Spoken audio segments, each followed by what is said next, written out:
there's certain topics we want to talk about. So how I told you, I have like no structure. Uh huh. Whatever happens, happens. So we were talking about Caltrans, so I was just gonna hop right back onto Caltrans and talk about the shitty roads of California. But I first, love it.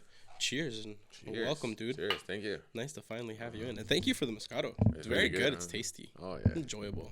I had to choose something in order to enjoy them. I saw everyone Yeah. else drinking something. I'm like, Yeah, have a little drink. It's fun. oh yeah.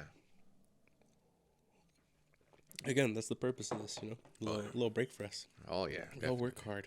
So Work hard, play hard. work hard, play hard. There you go. That's why I'm gonna force you to come hang out, take a break. That's the goal.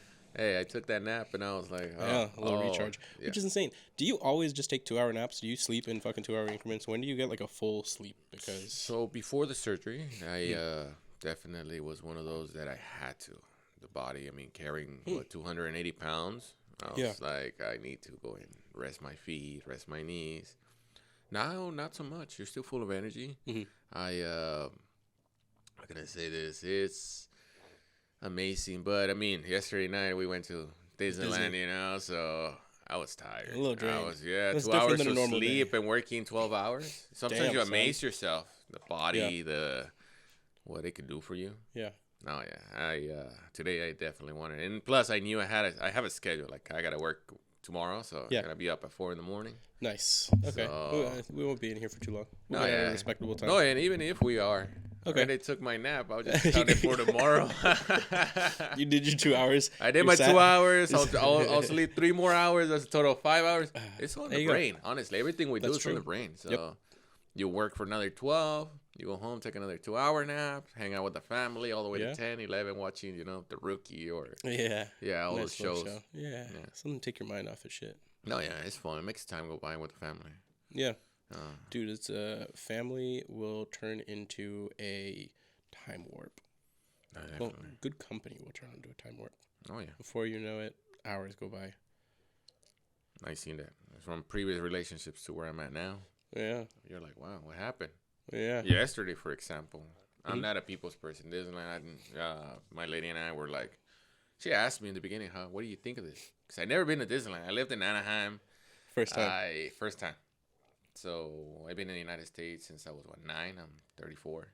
Never been to Disneyland. And I grew up in Anaheim. Damn. Probably like 5 minutes. Down the street, you saw the fireworks every day. Every day. They call me out. Insane, bro. And then you leave to the military, you come back, you come with PTSD. You're not a people's person. You're a rock. You don't want to deal with them. Yeah. They don't understand you. You don't understand them. What's crazy is knowing you. I don't know how many years out of the military. I'm going to say quite some time. But knowing you quite some time out of the military, I would have never guessed that you had PTSD or had like any issues or anything like that coming back. You seem very put together. Like if there was shit that happened, you've already dealt with it and made your peace, basically. Yeah, just like we were saying, it's mind over matter. Mhm. A lot of my friends, I still talk to them. It bugs them. I hear them and I feel, and it's just my theory and my beliefs, they want that attention. I see. they They want get that sympathy. The sympathy. People are like, "Oh my God, I'm so sorry. Well, what can I do Oh, for you? you're a I'm war here for hero. you." Yeah. I could tell you're a war hero. Like, Interesting. I'm interesting, sorry. interesting, It's just my belief, how I see it. Yeah. I'm a guy, people that I don't want people to know my business. Yeah. If I I'm agree. willing to share with you, it's because I care enough to, Yeah. or I have earned your respect, or you're in mine, and Yeah. I'll share everything. But it's one of those that for my other people, or like the people you see here asking for money, and they're either hypocrites or they're liars or they need sympathy, and which is another form for PTSD that they haven't gotten the help. Yeah. I gotten some help. You got to open up in order to. Remember, I told you about being a rock. They Yeah. teach you in the military, especially in the Marines. You get shot, you're gonna keep shooting back. Yep. You get up and keep shooting. It doesn't matter if you're bleeding. You put your thumb in there and just keep shooting back. Tie that shit up. Yep. And they did a pretty good job brainwashing you. I bet. It's the best 8 years of my life, and I'll do it all over again. And I wish I could do 20 this one, but I try not to let it get to me. I had other plans. I had a family. I left the military to start a family. I see. I sacrificed a lot of time with my family, you know, and at a young age. I joined when I was 17. Wow. I graduated boot camp and still being a 17-year-old. No shit. Oh, well, remember the guy that I told you that did my my artwork, the ones you do for the printing? Yes. He's about a week younger than me. He was the youngest Marine, and we're in the same boot camp. That's a trip. So he was there, and we ended up in the same battalion, the same, not same platoon, the same company. He was a mechanic. I was a driver. Cool. And you saw him a lot. And now look, 360, 180. I know, right? He helped. Now he's doing art for you. He's doing artwork for me and helping me grow the business. And he also shut down, I guess, from deployment, because we went to Iraq in 2009, Afghanistan in 2011, and we're babies. We're babies, me and him, and we literally went to Afghanistan when we were 20 years old. Yeah, I turned 21 in Afghanistan. In the plane on the way back. 21. Wow. I'm literally jumping on the plane back, and the plane ended up taking a dump on Germany. No. So as you're traveling back, you're going from east to west. You're not going, just across back to China and then back to the United States. Yeah. No, you have to fly the other way. So we stopped in Germany, still the 28th of October, and just people start bringing me rounds of everything. I don't remember getting on the plane. That's funny. I don't remember getting on the plane. I know at the time Gunny Anderson, he's in South Carolina. I remember, I told you guys 2 beers. What the fuck, Escobar? That's funny. And then somebody else, my buddy Fernando Nunez, it's his birthday.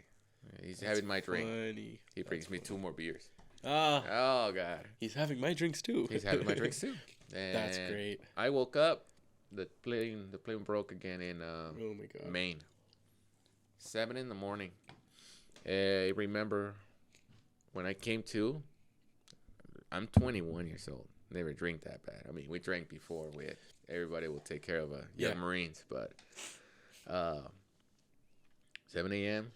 Maine, still 28th of October. Yeah. So still your birthday too. Still my birthday. 7 in the morning. We went from being the 28th at midnight in Germany to now it's 7 in the morning. So the time travels. You're still bringing you back, dragging the day longer. Holy shit, dude! They started drinking the battalion, the company, and the platoon that I was with. We were a service company. I'm sorry, support company. Service support. I remember. Yeah, support company. Our job was to be with the mechanics, for being a wrecker operator in Afghanistan. Same thing. Drinks at 7 in the morning because they love Marines. They love the military in Maine when you land in the airplane, in the airport. And I don't remember getting to March Air Force Base at 5 o'clock in the afternoon. Damn, I blacked out and they had to drag me in the plane. But we had a good time though. That's the best. You said 28th? The 20th of October. That's the best 28th of October and the longest. The longest. You'll probably ever have. Probably like 36 hours. Dude. If we make the math. Yeah. Because of the time change, coming back. Literally, I went and woke my parents up on the 29th at 2 in the morning. Holy shit. So imagine, it's supposed to be a 22-hour difference from Afghanistan to the United States to here, to California. So. That's insane. Oh, yeah. You almost pulled like 48 hours of travel. You want to call it travel or party? I guess both. That's a travel party. A travel party. That's insane, dude. That's probably the first times I ever blacked out too. So nice. Yeah, as a 21-year-old. So I was 20. That's when you do it. Oh yeah. 21. The guys took care of me. Yeah, that's cool. Definitely miss the brotherhood. Cool. Yeah. You don't have the kind of bonds here in the civilian world. That's why I guess we veterans and military personnel, we stick to our roots. We stick to each other. The brotherhood especially. Like you'll jump in front of a bullet for somebody that served their country as well. Well, because they would do the same for you. Yeah, exactly. Mm-hmm. And here, instead of jumping on a bullet, they pull their cell phone out and start recording. Yeah. Or they'll call buddies to watch. Yeah. Check this out. Yeah. No, people are weird like that nowadays. Yeah, it's the pulling phones out to record part is kind of interesting because I've always been the person of like, oh shit, something's happening. Let me see if I can help. Now, I'll analyze the situation. If I'm just like, okay, this isn't for me. There's a conflict that if I jump into, I'm going to get hurt too. Like, I'm going to just mind my own business or I'll make a fucking call or something, whatever, right? But if it's like, someone needs help crossing the street, or like their bags just fucking exploded and there's shit all over the floor and they need help picking up. I'm not gonna like, oh, start fucking recording. I'll go over and pick up their stuff. But like, this shit happens. Stupid plastic bags or fucking whatever. Like, we're the ones that'll crack jokes, trying to make the mood light and in the moment, trying to make their day go faster or better for the accident to happen. But no, nowadays everybody's just so quick to find entertainment. Make a joke out of it. Yes. For other people's people's expense. Like, it's one of those things that you get in a car accident or somebody, instead of running to see if they need aid, the cell phone's out and recording themselves. They don't care for that person. And then here comes another car. You can't park it. Oh, wow. Bro. That one. I do that. Sometimes I do that, though. Sometimes I do that because, oh, my God. Okay, so. If it's a stupid crash, like, you somehow made it onto the center divider and, like, no cars are involved, but you put your car on the center divider. Hey, you can't park there, dude. That's not where your car goes. No, the center divider is still an emergency location. Okay. Yeah, no. Okay. When it's a fender bender, you're fine. Your airbags didn't deploy. But you're stuck in the middle lane of the 6-lane highway, yelling at the other driver, and just literally waiting for CHP to show up. Exactly. That's where it gets intense. If everyone is good, your cars work, get the fuck to the side of the road. Yeah. No, it's California. We have people that just care about themselves. Mm-hmm. And care about themselves so much that, how you said, they will get out of their cars in the middle of a 6-lane highway and yell at each other, not thinking about, like, oh, other cars are fucking driving too. Somebody's gonna render us. We need to get out of here, dude. And I've seen videos where they're chatting in, like, they're talking. Accident happens. The two people are talking. Car is zooming by, smashes in the back. Hits all the people that were already in the accident, and even worse, because now they're outside of the car. No protection, no airbags, no nothing. Nothing. You just metal the flesh, bro. And that's GG's. The thing is, they put themselves there. Yeah. Instead of staying in the car, like CHP, you know what? I'm just gonna pull to the shoulder, and we'll see what happens when it happens. Yeah. So a lot of people don't use their entire brains when it comes to that. If the car's still movable, good, you got hit. Yeah. But I also want to understand a little bit of what they're going on. They're afraid that the person's gonna take off. Yeah. So you want to get the situation exactly how it is. I guess the best thing to do would be get out. Hey, are you good? Yes, cool. You start recording as you get out. Cool. Hey, sir, are you good? You're good. Cool. This is everything. All right. We need to move over to the shoulder. That's going to be the safest thing. Does your car still work? Yes. Okay, cool. I'm going to start my car. We're going to go to that shoulder. I did record you, so I have your plates. I have your face. If you run, I'm just going to show this to the cops. There you go. That's all you need. And usually people will be like, all right, cool. Let's just fucking meet over there. I mean, the biggest scam in the United States is insurance companies. So why not take a for reals an advantage of that? If they leave your insurance, you're still paying either full coverage or liability. They're still gonna take care of it. Yeah. Yeah. Nowadays, cops, and I've seen this a lot. Especially, I mean, I had my fair share of accidents. You'd have, my lady has. They won't show up if an ambulance is not needed in the scene. Really? Yep. So the first thing you gotta tell them, and this is for everyone out there, my head hurts. I need somebody to come and check my pulse. They'll send the ambulance, and the cop has to show up. Why? Because I get it. There's 1 million people per one cop in California. We're overcrowded, overpopulated. And we just defunded them. Yep. Exactly how all the people wanted. And poor guys, especially CHP. I have a lot of respect for CHP. Same. Because I have a buddy in the CHP. Great fucking guy. Yeah. Everyone has common sense. It's just you choose to use it or not. Yeah, that's true. He's the law, and then now he sees people that don't have common sense start trying to get away with stuff. Yeah, that pisses him off. It makes there's cops that kept giving me a break. There's some really fucking nice cops. Yeah. Then there's some on complete opposite side of the spectrum, really fucking dumb cops. Yeah. No, they hide it behind the back. There was a power trip for them putting that uniform on. Badge and gun. I have legitimately only been pulled over. So, I think I've been pulled over maybe 4 times, and 3 of them were at gunpoint.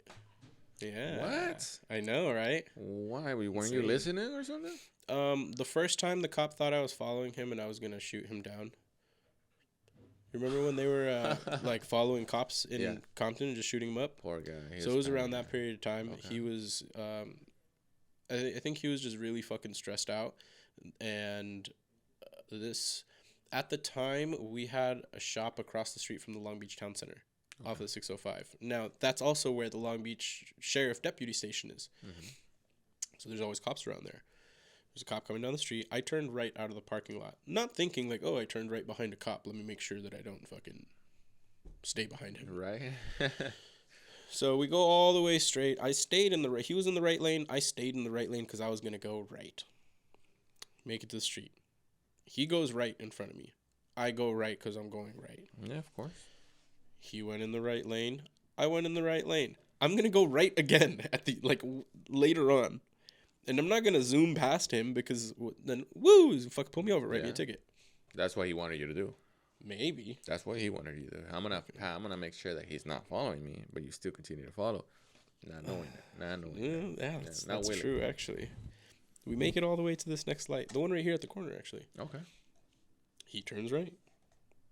I turn right. But now I'm going left. So instead of turning into the right lane behind him, jump on the other lane. I went to the left. As soon as I passed him, lights me up. Cool. I was like, okay. I pulled over. Literally, where I ended up pulling over is where I would have turned left into my neighborhood. Okay. I look in the mirror. I have roll-down windows. So I look in the mirror first to look at the cop, because usually I'll roll the window down before they walked up. Mm-hmm. Like at the time I had roll downs. So I'll roll the window down as I'm pulling over so the cop isn't like, oh, he's fucking reaching for something. Yep. He had gotten out before I could even do anything. And I saw him hand like this already on his gun. So I was like, okay, I'm going to go steering wheel. And then he draws and he goes wide. And I hear screaming. He goes, why are you following me? Why are you fucking following me? And I was like, I live right there. Can I put my window down? I will give you my ID. And he was like, yeah. He goes, yeah, put your window down. I was like, I have roll down windows, so it's going to look like I'm reaching for something. And he was like, slowly. I was like, okay. Cool. Rolled the fucking window down. It's like, my wallet is right there. Can I grab my wallet? I'll show you. I live right there. I'm going home. He was like, slowly, still pointing at me. Give him my wallet. And he was like, okay. I was like, I'm sorry. You know, there's people been getting shot by random people. I thought you were following me. You've been behind me for the last 15 minutes. And I'm like, we happen to be driving the same way. He's like, I apologize. And I was like, it's cool. Just, you know, relax a little. Yeah. Like I don't know. It sounds like a lawsuit right there. I didn't think about it. It's funny. Every time I told the story, everybody is like, you should have fucking done something. And I was like, well, I was like, I almost got shot. And then homeboy was having a rough fucking day. That's what was going through my mind. Like, I wasn't like, oh, fuck this guy, fucking asshole. I'm going to get money out of it. I was like. Either both ways that you saw it, it was perfect. Yeah. Because it's true. It is true. He was probably a stressful day. He thinks it was his day. He's panicked. Maybe somebody else already had followed him. Mm-hmm. Maybe they got orders from their captain or their desk sergeant to actually draw in case they felt threatened. Yeah. So that's why I wasn't like anything about it. I was like, I mean, I didn't do anything wrong. So I wasn't like, I was more confused. I was like, why the fuck? What's going on? I was like, just don't shoot me. I was like, look, these are my hands. Just don't shoot me. I don't know what's going on. And then he was like, sorry, fucking, you know, cops have been getting shot and you're behind me. And I was like, okay, I scared you. I was like, I get it. I understand. I'm sorry. You're already in like in a high string environment. So like it's fine. Such as like, I was like, I just want to go home, dude. Yeah, right. You want to go home, I want to go home. You've had a fucking long day. It's like, let me go, dude. Yeah. He's like, be on your way. I got a story for you. One time, Please. I was living with my buddy, Giancarlo De Chirio. He's a Marine. Shout out. Yeah, there you go. He's living in Reno, close to Reno right now. Nice. And I was living with him in 29 Palms. We're same support company, right? Same one of the mechanics. Nice. We're a really, really tight group. About like 20 of us have a matching tattoo. That's cool. We're talking. I'm driving a Nissan Altima. We're going inside 29 Palms, the base, the main entrance. And they already told us not to be speeding. There's a lot of people getting in accidents. You're going to get a page 11, which is like a paper you sign basically saying you're in trouble. Mm-hmm. It's like a cancellation basically. And we're talking. I wasn't paying attention to the speedometer. I see the cop come out of the base as I'm going in. And I see turn on his lights. Turn around.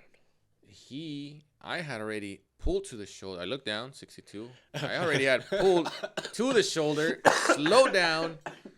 And you knew. Me already, we were talking like, oh, oh, we're gonna be late for formation. I was like, get on the phone and call Sergeant Gentili, freaking tell him that we're gonna be late. And shout out to my boy too, Gentili. That's funny. Yeah, he called him. Okay, cool. He did the slowest U-turn that you could possibly think, and instead of accelerating to me, he crawled all the way. He stopped. Nice. I had the windows down and, card off. I already had the registration proof insurance because we needed to go to formation. I'm trying not to miss formation because you get in trouble for that too. And he's like, you know why I stopped you? I was like, I believe I was speeding, sir. And we're going back to formation and we're in uniform.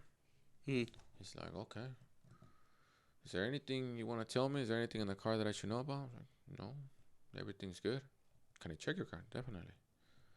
He wasn't having it. Like, the answers that I was giving him, they were all right, but he not wasn't for him. Having it. Not for him. He didn't check the car. The fuck? He was just, I guess, amazed that I stopped instead of probably speeding and keep going, like trying to get away from him. He was confused. He was confused. I made him feel awkward. Why didn't? Yeah. I made him feel awkward and drive away. He gave me a ticket for 62 on a 45. He's like, sign this. I was like, I understand. I was like, in my head, I'm like, I know I could just go do that, that driver test, the driver school, whatever. Yeah. Sign it. Then he turned around, says, you have a Class A license. I'm gonna put that you were coasting. I looked at him. I was like, thanks, but what does that mean? Basically, that you were going downhill and you lost control of your car, and basically I caught you speeding. You were coasting. I'm not catching. No points on your record. You just gotta pay the fine. Oh, that's fucking nice. Wow. Yeah. Like, okay, cool. I learned something that day. Yeah. Coasting. Yeah. For a Class A driver, because I was already a Class A driver at the time. I was like, oh, awesome. So I tell my buddies when they're like, hey, just tell them that you popped it in neutral and you couldn't get it in gear. Just tell them. And yeah, so for some works, some don't. So it depends on the cop. And when you're going 58 and not 55. Fuck. They get mad for that. Dude, there's cops don't like speeding. Well, for semi especially, they want us to follow the law because we're professional drivers. Stop. Yeah. I get the air quotes like professional. You're supposed to be better than everybody, but we should all be professional drivers. We should all be professional drivers. I think the more important part is literally that you're moving so much more weight than everybody. You legitimately need more time before you can slow down. Yeah. Even slow down. Yeah. I was thinking stop, but yeah, even slow down, dude. Well, you got those people that like I were talking about. They like to sneak in, sneak in front of us and hit the brake. Well, I mean, they probably already had an incident where they got paid good money because trucker's insurance has to be 1 million. Yeah, so they're gonna go for that 1 mil. Fucking damage. You want some more? Oh, there you go. We're sipping. We're sipping. I mean, I was until that one, but thank you. No, thank you for having me. Oh, of course. This is the first of many. Oh yeah, definitely. Thank you, good sir. And for the future guys that are gonna be here too, hey, let's make a ritual. I'm down. BYOB or bring your own bottle. I like it. There you go. I like it. I saw the guy before me drinking, and I was like, you know what? I'm not gonna one up him because I just recently had surgery, so we're gonna go with something light and smooth. Yeah, light, smooth, a little sweet. It's like us. Yeah, there you go. Cheers, brother. There you go. And shout out to you for being the first one to bring something. Let's set the example. Appreciate it. Yeah. Look, we gotta. This one, I want this one to go up there. Bet it will. We're gonna make another shelf. Read my mind. That's actually I have a buddy Chris. Known him just as long as Sebastian and all the other guys as well. Beautiful. Shout out. Shout out to Lord and Savior for that one, for all the close friends, and then shout out to Chris. He's actually episode before this. It's not up yet, but he was episode 6. Okay. This is I haven't seen lucky him. number 7. Yeah, it's not 7. Up. Yeah. But he helped me put up the shelf, and then he also said, he was like, you should do another shelf and add more fucking bottles. And I was like, that's a good idea. And now here you are. So there you go. That's probably needs to happen. Great minds think alike. Exactly. We got a lot of space on the walls. Yeah. But they can't be empty, gentlemen. We have to bring bottles for others to enjoy. Sounds good. Oh, hey, we'll have a wall for the empty. There you go. Yeah. No, that would be awesome. Oh yeah, I had my fair share of bottles already, so I see a lot of them that the Jägermeister. Oh, I love Jaeger, dude. I hate it. For me, it's a winter liquor, like in the snow liquor. Yeah, it hits you, warms you up. Oh, so yeah, good. but that's the thing. That was before we left to Afghanistan, and I'm pretty sure that people, when they listen to this story, they're gonna remember and they're gonna laugh at me. Well, they were taking Jägermeister shots, and they ran out of Monster. Oh, okay. So here's we went to Applebee's before that. They gave me Jaeger as a 20-year-old.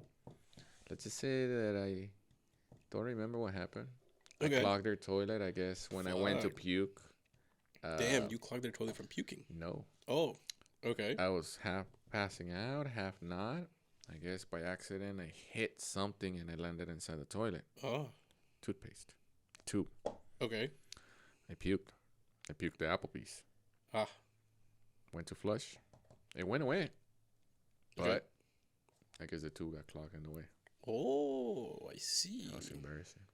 I just remember laying the next day. I after puking, you lose a lot of energy in your body. You shut down. And I went to sleep. Ended up when they woke me up, I was in somebody's bed, and their girl was next to me. Uh-oh. Yeah, that wasn't good. Nothing happened, of course. This probably was a matter of like an hour or two. I just found a bed and went to crash. Yeah. And I guess the girl just saw me there, and she was like, "All right, cool. Well, I mean, he's in my bed, you know." She's like, I don't know. It looked bad. I went to my room, and there just happened to be a guy. Yeah, and there was space, so I slept. Well, she was reading a book. Oh, so she was still awake. Kind of. I don't. The creepy part's when the owner of the house walks in, and what the fuck are you doing in my bed, right? But the dude is passed out, so that was embarrassing. 20-year-old once again, stories of my life. And I put the girl in a pretty bad predicament. I think they were gonna break up in that day. Yeah, that would be a really odd. I felt bad for that. I felt bad. That was horrible. That's probably the last time I done Jägermeister. Because Jägermeister, that's exactly why I blame Jägermeister, and I hate it. You see how the story ties to that bottle? Yes. That's funny. No, yeah, that's hilarious. Centenario. Centenario is good. Yeah, Centenario's good with Palomas. Ooh, yeah. Oh, yeah. I started doing whiskey with my buddies. A lot of whiskey. Whiskey's great. Yes. I'm a big fan of bourbons. It's my favorite whiskey. Oh, really? Okay. Yeah. Currently, there's a whiskey called Knob Creek. It's a maple bourbon whiskey. Do they sell it at Costco? I don't know. It's a great question. I saw it at Smart & Final. That's where I found it. I think they might be.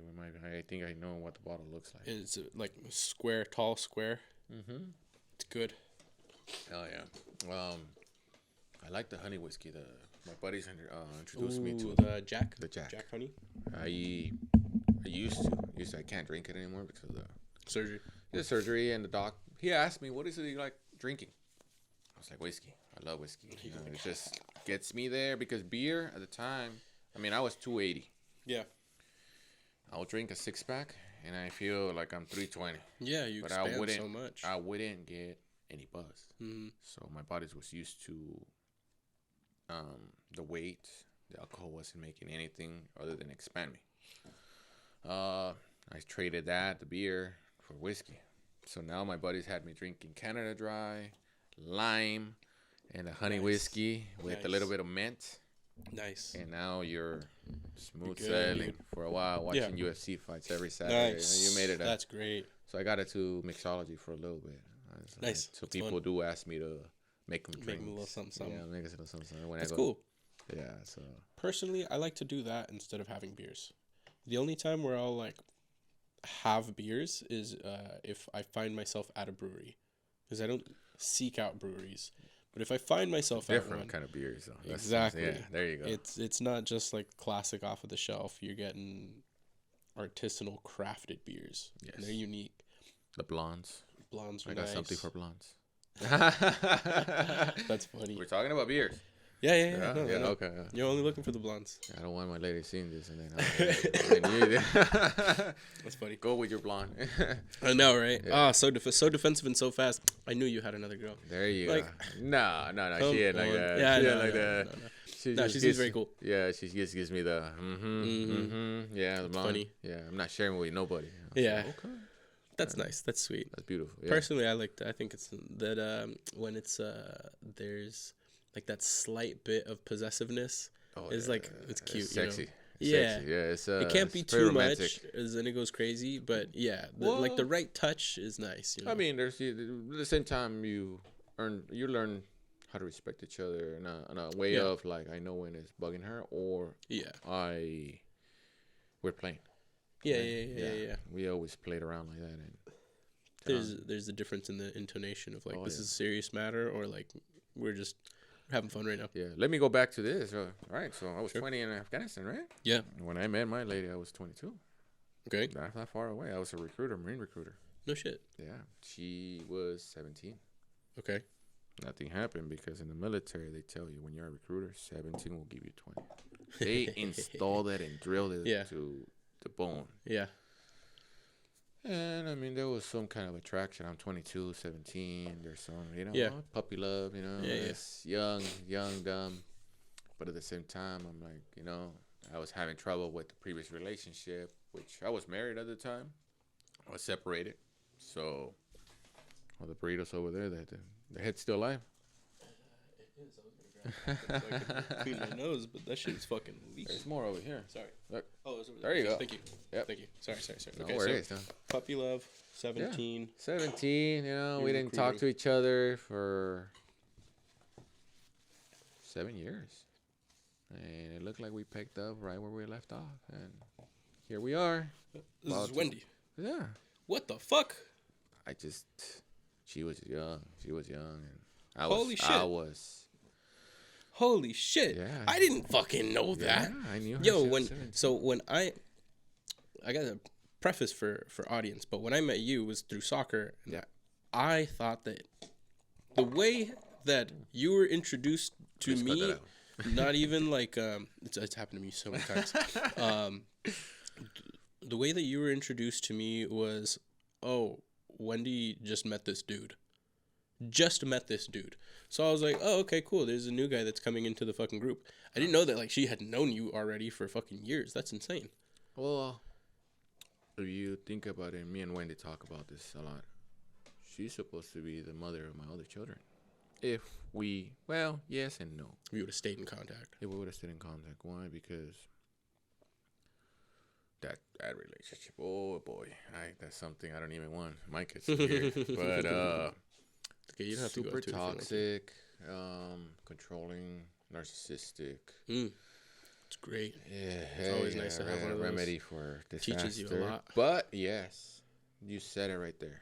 Actually, I'm not ashamed of saying this.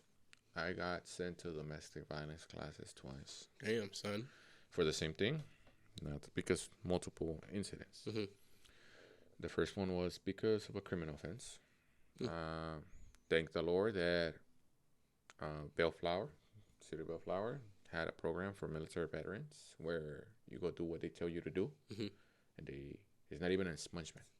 It doesn't exist in your record. Oh. You dismiss basically. Yeah. You don't plead guilty or innocent.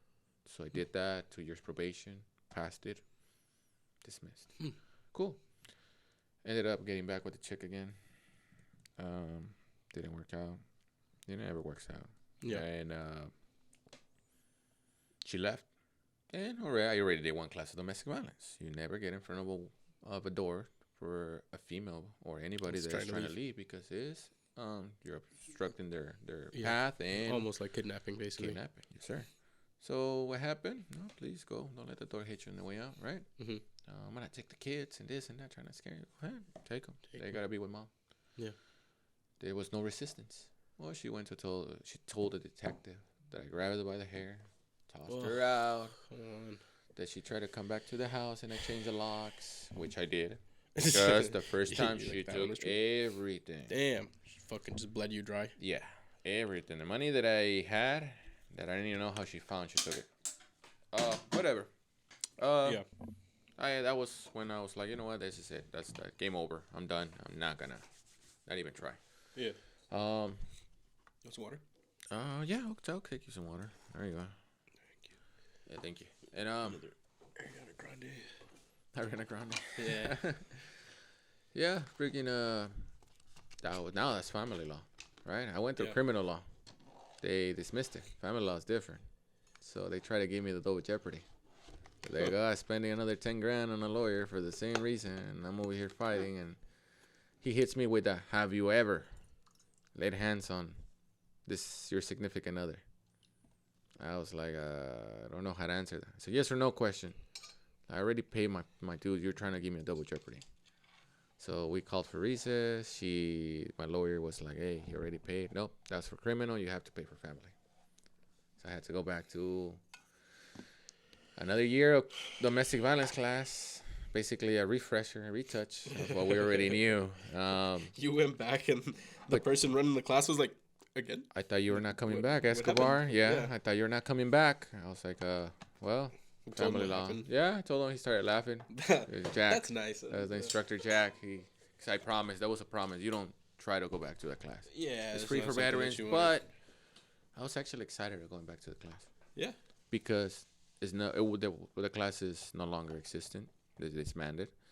But it's one of those things that I needed counseling. I needed help from the PTSD.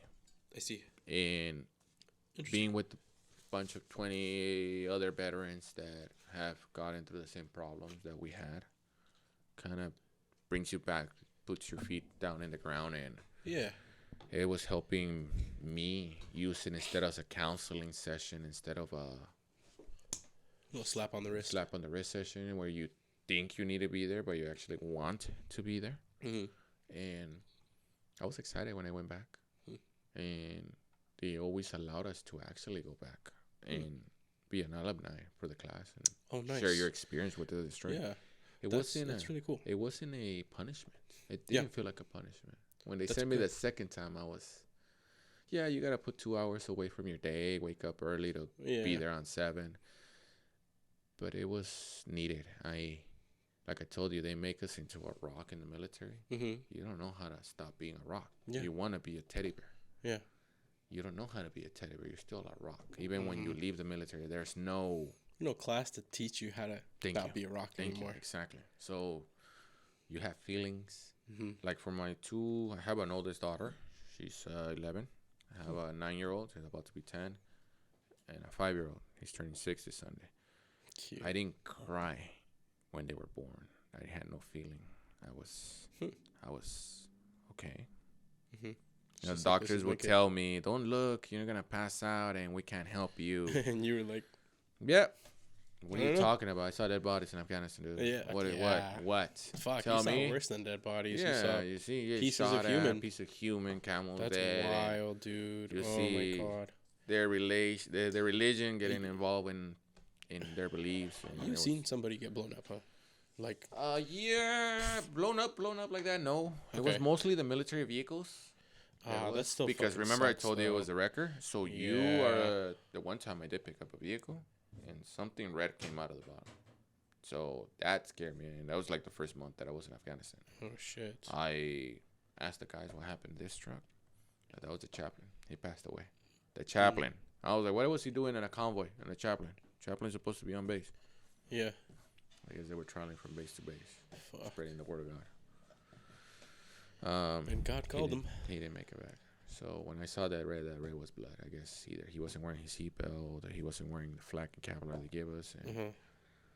And they still got those memories. That's wild. They itch here, there, but you take a deep breath and let them go.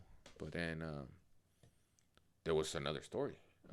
This truck I hit with looked like an 80-pound I-80. Literally, my buddy went in the hole, bro, and was helping me undo the brakes on the truck, the military truck. And he was all the way down in the hole, extending his arm, touching basically the bottom of the tire. That's an 80-pound.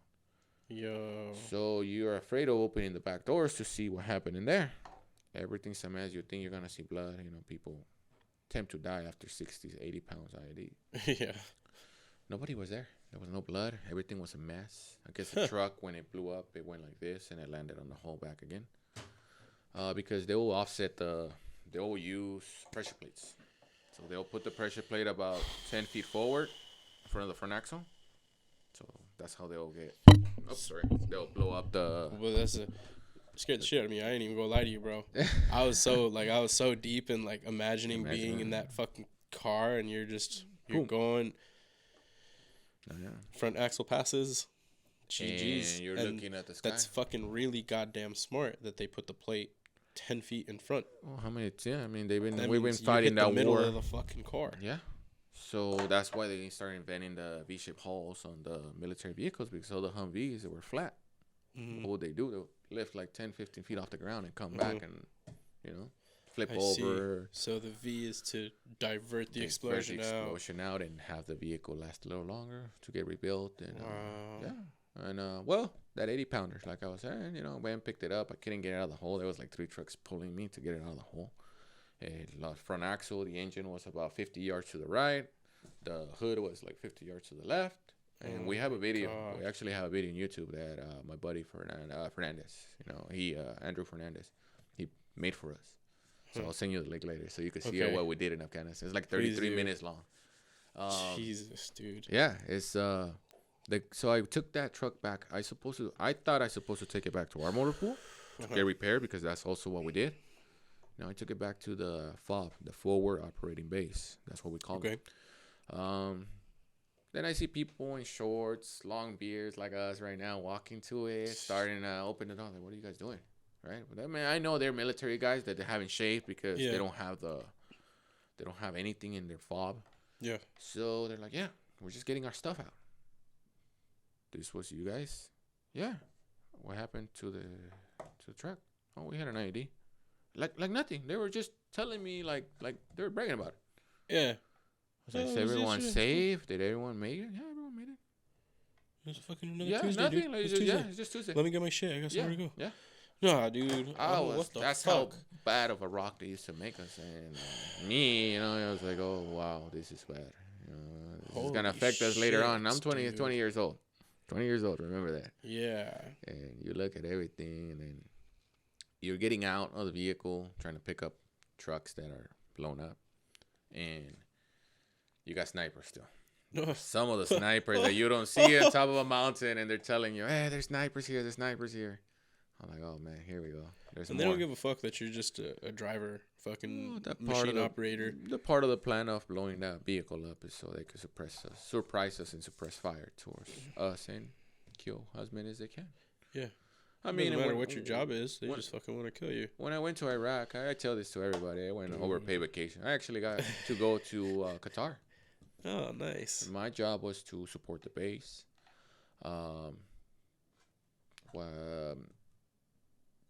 Fuel, water, mail. So all the mail that we sent to the States and the mail that will come in the States, we'll go pick it up from the flight line, bring it to the bay, to the post office, and they'll spread the mail. So my job was in Afghanistan was overpaid vacations, doing my job, but to a certain extent, I probably left the wire, which the wire is the base, a handful of times, maybe 10. I enjoyed it because it was change of scenery, because being in the same place for 8-9 months kind of starts getting old after a while. Especially out in, you say Qatar, right? I'm assuming it's just all fucking desert. Well, Qatar is beautiful. But when you're in Al-Assad, Iraq, Baghdad, stuff like that, you want to go and travel. You want to know. That's what you join the military for, travel and adventure. Yeah. And then you end up getting shot at and exactly. You got to sacrifice. Seeing your friends die. Yeah, or get hit by an ID. And then my buddy, actually, Angel Flores, he lives in Bakersfield. Nice. I got back to my unit, and because I was temporary loan to another unit, they were going to send me my first convoy with a platoon.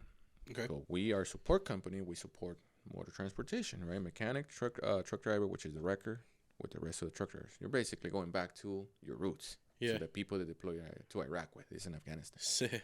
And they know you, like buddies, they want to see you. They took that run from me. I don't know why. I was like, okay, I get to sleep in today, tomorrow. We don't have nothing better to do. Yeah. They gave it to my buddy, Angel Flores. He got blown up. The wrecker got blown up. They woke me up at 1 a.m, knocking. Pa, pa, pa, pa. I opened the gunnery sergeant, female gunnery sergeant, and yes, Gunny, get dressed. You're going out with the QRF team, quick response force team. I'm like, wait, what happened? Flores got hit by an ID. Whose convoy is that supposed to be? Supposed to be yours? Yeah. You were supposed to be in that car? Yeah. So it took us, they took me. The truck wasn't there. Another unit from Leatherneck had picked it up. They took me somewhere else to support another company because we're already out and about. We went back to Leatherneck to drop that truck off. So this is about 2 days later. I've been on the road for 3-4 days. You always pack, your big pack to go out on the road. And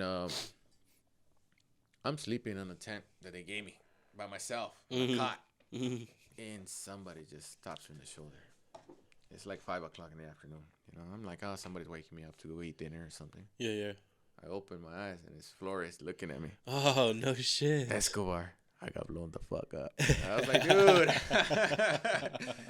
I was like, are you okay? I was like, what happened? Well, I hit my head. I was putting my Kevlar on, the helmet, and I hit my head and I got concussion and my ear started bleeding. That's all I remember from his side of the story. And he got a Purple Heart when we got back to the States, which is beautiful. I asked him, I was like, what did you do? What happened? Well, I heard the truck, doing a whining noise when I parked. I didn't care too much about it. One of the trailers that the guys were hauling lost an axle, so I put it back in place, chained it up. When I was putting my stuff away, I put it on. I took my helmet out because I was sweating. Pushed the parking brake, put it on dry because they're automatic. As soon as he rolls, blew up. I think he was sitting on the pressure plate all this time. Yeah. I think he was sitting on a pressure plate. An old pressure plate, a 20-pounder. No shit. Still did enough damage to... he took his helmet off, which is understandable. You want the AC to hit you for a little bit. So I guess it got him soft in the blow and hit him on top of because you're sitting like this much far out away from the roof. Much clearance. No, so he hit his head pretty bad. That's insane, dude. Yeah, so he got a Purple Heart. His kids are gonna go to college for free, so nice. He deserves it. Nice. But you start thinking, hey, that's supposed to be for me. That had my name on it. You definitely don't want to think, but everything I asked him, the same thing I would have done. Cause I trained him. We all went through that. Yeah, he was a Lance Corporal when I was a corporal. So they asked me questions, and I would train them. I would tell them, I'll do this, I'll do this. We went to training before deployment. They had their own decisions to make, and they still made the right ones. But you still think I would have done the same. Yep, they did. We trained the same. We would have done the same. That thing had my name on it. Yep. So that kind of starts adding up from IEDs, from controlled detonations from the Army, because they either we're going to pick up a truck that's blown up already, and it got hit with a 20-pounder, but there's a 100-pounder in front of it. Oh shit! So who 100-pounder is supposed to be for? The wrecker, the tow truck. So now you're there for like 2 days waiting for EOD to show up. Oh my god! You can't leave because you have to have a 360 security. So now when they arrive, you're pissed off. You're annoyed. Staying in a singular fucking radius for however long it took them to get to you. On the desert with no cover, eating MREs, drinking water, smoking Marlboro 100s. You still gotta fucking wait for them to figure out where the IED is. Yeah, no, they found it, and then control detonation in 10 minutes. 2 hours later. Control detonation in 10 minutes. Oh my god. 2 hours later. Okay. Control detonation in 2 minutes. 20 minutes pass. Boom. And you just feel that force in your body. Just horrible. That's insane. It rattles you. And you're parked like 3 miles down the road. No way. Yeah, and that pressure. Holy shit. Yeah. And I'm telling you, it's one of those things that I think about, and it just keeps adding up, that everything has your name on it. You're trading, you talk to your parents, you're trading your mom's blessings for another day of in God's green earth. Yep. It's pretty intense. That's why I guess and how the story ties all around. I came back, volunteered to be a recruiter, as corporal, to pick up sergeant, because my military career was in picking up sergeant. Keep closing it. I keep missing it for points. And a lot of people were treating me like I was a sergeant, right? Yeah. But at the same time, I didn't have the rank, and I wanted the rank. I wanted to be Sergeant Escobar, United States Marine Corps. That was my desire. And went to recruited a couple of people, finally got my sergeant rank, graduated recruiting school as a corporal, which is unheard of, I guess, to them. They give you props for volunteering. And but you're still sour in the mouth from everything you just saw, 10 months ago. Well, So yeah, you're not it's kind of there. hard to just fucking flip back to society and be normal. Like, hey, you want a fucking good life? Let me ship you overseas to all this bullshit that I just saw. Yeah. And then try to convince the parents when they're 17 to sign the paperwork, and you're like, I'm just one hypocrite.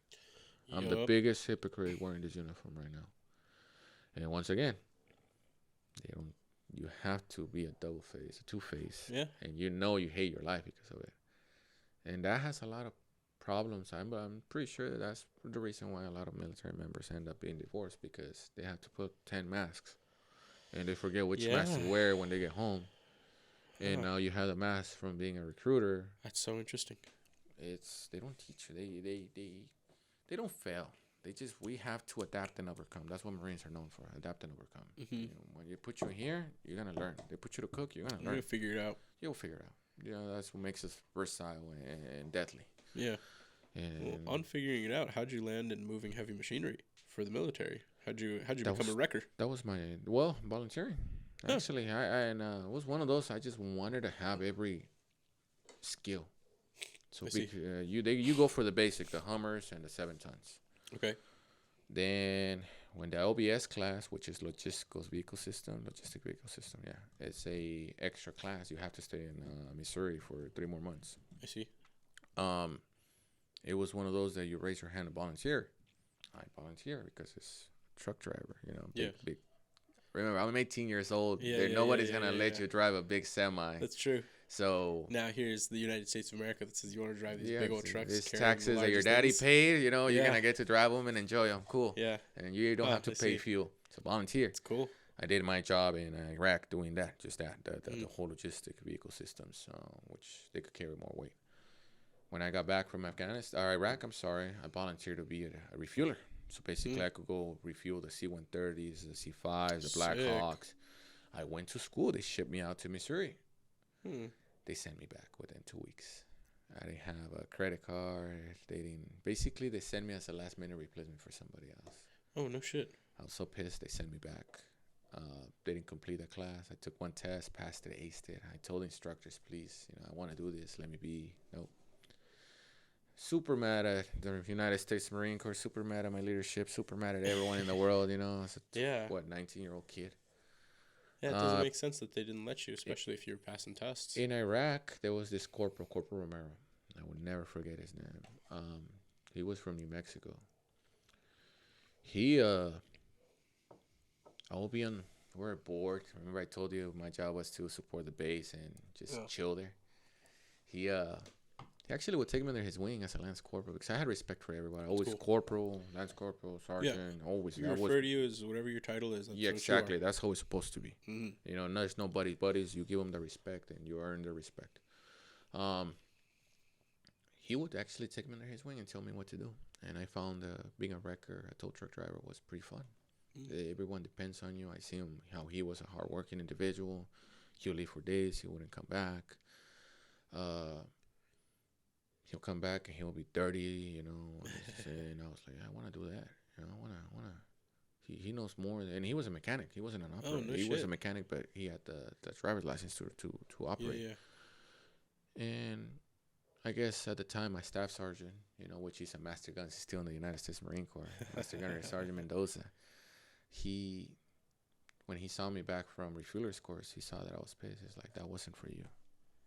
Whenever a position for being a wrecker operator opens up, I'm sending you to school. Just be patient.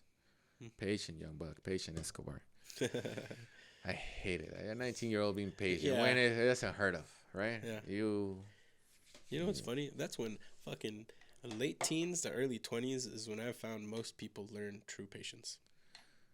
Yeah, but no, you don't want to. You don't want to. You're forced to. Exactly. And life tells you it's time.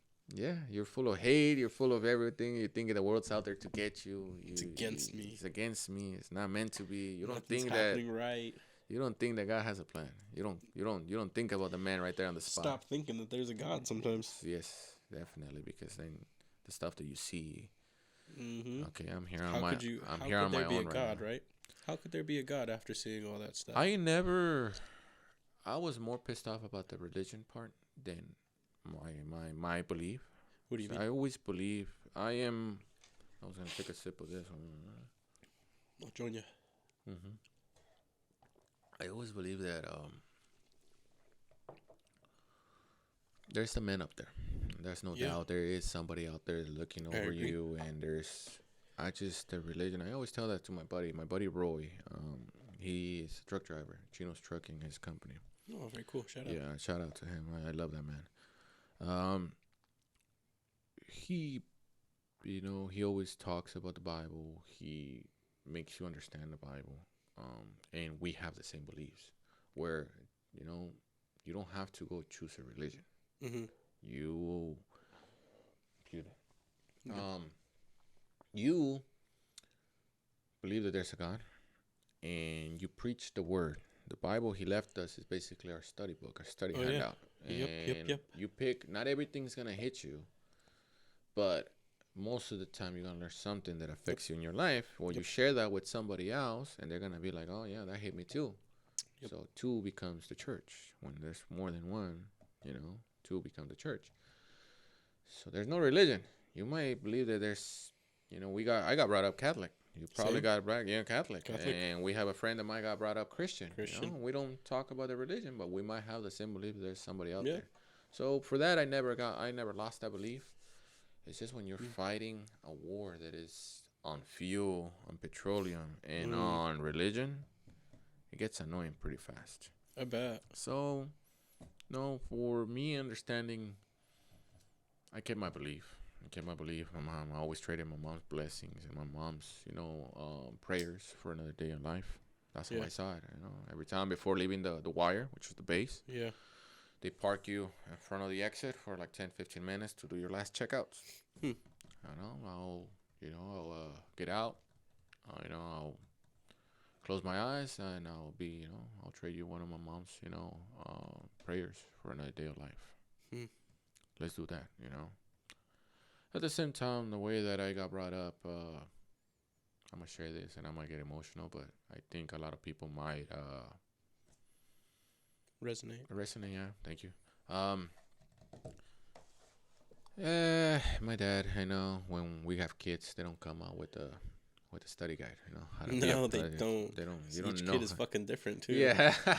So what you did for the first one might not work for the second one or the fourth one. Yep. But you have at least the first one is always the hardest one. I had a daughter. That's probably the absolute hardest. Yeah, like I told you, God has a plan for all of us all the time, and that's believe it or not, no, she was a eye opening for me where I needed to literally touch my heart. Like I need to be good for her. I need to be good for my family. I need to fix myself. But what I mean by that is that I got brought up the old school way, where for everything they hit you, for everything they yell at you. Are you stupid? Are you stupid? Are you stupid? That question, are you stupid? You start believing that you're stupid. Yeah. Of course. Yep. Maybe in their past, that's how they were raised. And you start believing it. There was a point in my life that I had suicidal thoughts. When I was probably, 13, 14 years of age, in my life. I thought I was a mistake. And not a lot of people know this. I don't think I ever been public about it.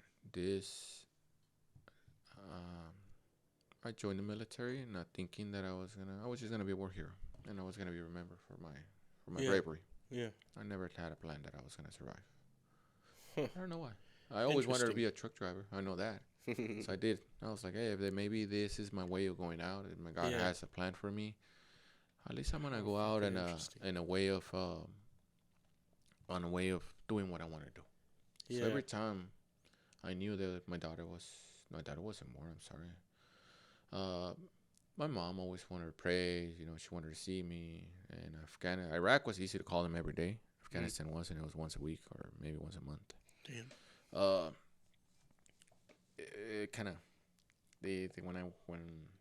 when all that happened, you start believing the men up there. Okay, I know if it happens, it happens. I'm good with it. I'm fine. I made my peace. But I believe I want to trade you one of my mom's prayers for another day in this world. Mm-hmm. Even though I hate it, I'm worth more dead than alive. Mm-hmm. And I walk for years, at least a decade, thinking that I'm worth more dead than alive. And once I realized that God had a plan for me, I let that saying go. I started thinking the other way. God always has a plan for us. Everything that happens to us He has it. It's already written in stone. Yeah. If it happens, it happens. It's welcome. Got it. I understand. So when I got my finger amputated, we'll get into that conversation. I looked at my mom. I called my mom. Everything's gonna be fine, Mom. Yeah. The doctor runs over here. How are you telling your mom that you're gonna be fine? Because yeah, I told her you're gonna fix it. That's your job, right? Yeah. You're gonna fix it. Like, how can you be so comfortable? And they haven't given me any medicine. Maybe like the tetanus shot and aspirin for the pain. Because I believe that everything's gonna be just fine. Might never matter. And my mom was just in shock. She still brings it up to this day that And once I heard about your accident, I was, and I needed to get a hold of you. I desired. I was trying to figure out a way because we didn't know each other that well yet. We seen in the soccer field. Yeah. When they told me that you had that accident, I don't know, were you? I think you were the one that told me. Somebody told me you had a car accident, a motorcycle accident. If I'm not mistaken. Maybe Seabass. Yeah, if I'm not mistaken, Sebastian told Omar, and then Omar told you. That's how I found out that you got my number. Yes, Omar. And Sebastian told me that Omar had shared with you because me and you were just very friendly. We never sat down and got really deep. Yeah. But we were just super chill. We were close. Yeah, definitely. I don't know why. Yeah. When I saw you, I was like, "What's up, dude?" When I saw you being a goalie, wow, wow, this dude's pro. Thanks. I need to learn from him. Thanks. I saw you doing the saves. How he makes it look so easy though. Yeah. And when you left the team, I got in your shoes and I was like, how the hell did he do it, man? It's a target practice here. Yeah. It hurts. You go back home and the guys are yelling at you because you're not blocking the easy shots. Yeah. But when you're one-on-one with the dude and you're waiting for the dopamine and the adrenaline, and it doesn't work that way. It's not easy. But it's exactly how you said target practice. It feels like you're target practice. But in the outside, you make it look so easy. We were to go back to those videos. Yeah. Oh my God, man, that was some professional goalkeeping ethics. That means a lot to me. That's where I saw you, and I was like, remember I told you you earned somebody's respect because of what they do or what they say or how they treat you. That was the first thing that I saw. Like, this dude's dedicated. This dude takes this thing seriously. And then see everyone yelling. I mean, no harm, no foul. They want to win. Yeah. But they don't know what you gotta be the last defense. Literally, that you gotta put your body in the line. And when I saw you doing that, I was like, hey, you know what?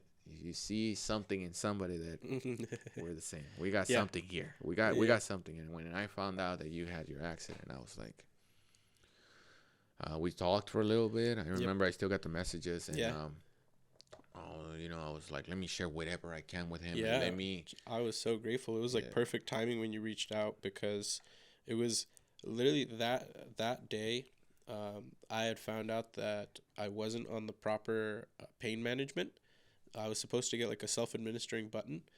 Dear Lord. And they were coming by every 4 hours to give me pills, and then they would do an injection of morphine, a low dose. But the morphine, I remember telling you this, it would make my head feel really hot, like if I was in a microwave. And you were like, Dilaudid. Tell them Dilaudid now. Tell them morphine does not feel good. You want Dilaudid. And that was a game changer for me in the hospital. They gave me morphine once, and I told them I don't want morphine. I don't like how it feels. Like you said, it looks like you're going through inside an oven. And they gave me a high dose because before leaving to Afghanistan, I did the Buffalo Wild Wings challenge. Nice. Let's just say I drank more Coronas than the wings itself. Okay. They give you 10 pieces, 12 pieces to finish. If you finish them, you don't pay for them. Mm-hmm. These things were fucking Satan's asshole. Yes. And I drank more Coronas than wings. And the next day I ended up in the ER because my pancreas. No, not pancreas. I think it was a pancreas. The pancreas was beeping at 2,100 beats per minute. It's supposed to beep at 800. Fuck? It was about to explode. And the pancreas explode is just nothing but hazardous waste. I didn't know that your pancreas beeps. Something like that. What? They told me something like the pancreas had beeps per minute, BPMs they call them. What the fuck? So regular pancreas is supposed to be between 800 and 900 per minute. Interesting. Something like that. And then I was 1920 once again, and but my pancreas was about to explode. Yeah. And when you explode, you die. Yeah. So my buddy took me to the hospital. They kept me there for 4 days with no food. I didn't let nobody get near me there because I was embarrassed. Once again, the loner mentality. My mom knew I was in the hospital. I was gonna be fine. They didn't see me for 4 days. I was married. I didn't let my significant other at the time come visit me. I was embarrassed. I was partying hard, living the life as a 20-year-old. And my buddy kept buying me the drinks, and they didn't know. Buffalo Wild didn't know. Disclaimer. Disclaimer. No, but I'm gonna get somebody in trouble. I won't disclose. I won't disclose years ago when it was legal. Yeah, when it was legal. Yeah. No, and yeah. So, oh man, I lost my trail of thought. So pancreas exploding. Oh, they gave me morphine. Morphine. Yes. Morphine. They took me to Whittier Hospital. Morphine. They gave me a high dose. I think I was flirting with the nurse. She mentioned it. You're flirting with me. I was like, no, I'm just having a conversation. That's funny. But I guess it sounded like I was asking way too many questions. Flirting. She said, okay. She was looking, but not much. She was. It was the morphine. It was the morphine. It was the morphine for sure. It was making me comfortable. Yeah. But yeah, like you said, it was a high dose, and the pain went away. Like it felt from my feet, like you're going through like a laser, just coming through here. Like you said, when it gets to your head, when it gets really hot, dude, that's and it feel like it's gonna explode. Yeah. And I was like, no, I couldn't breathe. I was joking. That's I couldn't breathe. You had like a reverse experience of me, because you say it goes from your feet I had up. It from the feet up. I went head down. Okay, I was. Yeah, that shit was that's weird. weird. But it depends where they gave you the shot, probably. I had all of my what the fuck are them IVs or whatever? IVs right there. I had all my IVs in the right arm, and I remember when they would administer it, I could almost like hear it running up my spinal column, like. Oh God.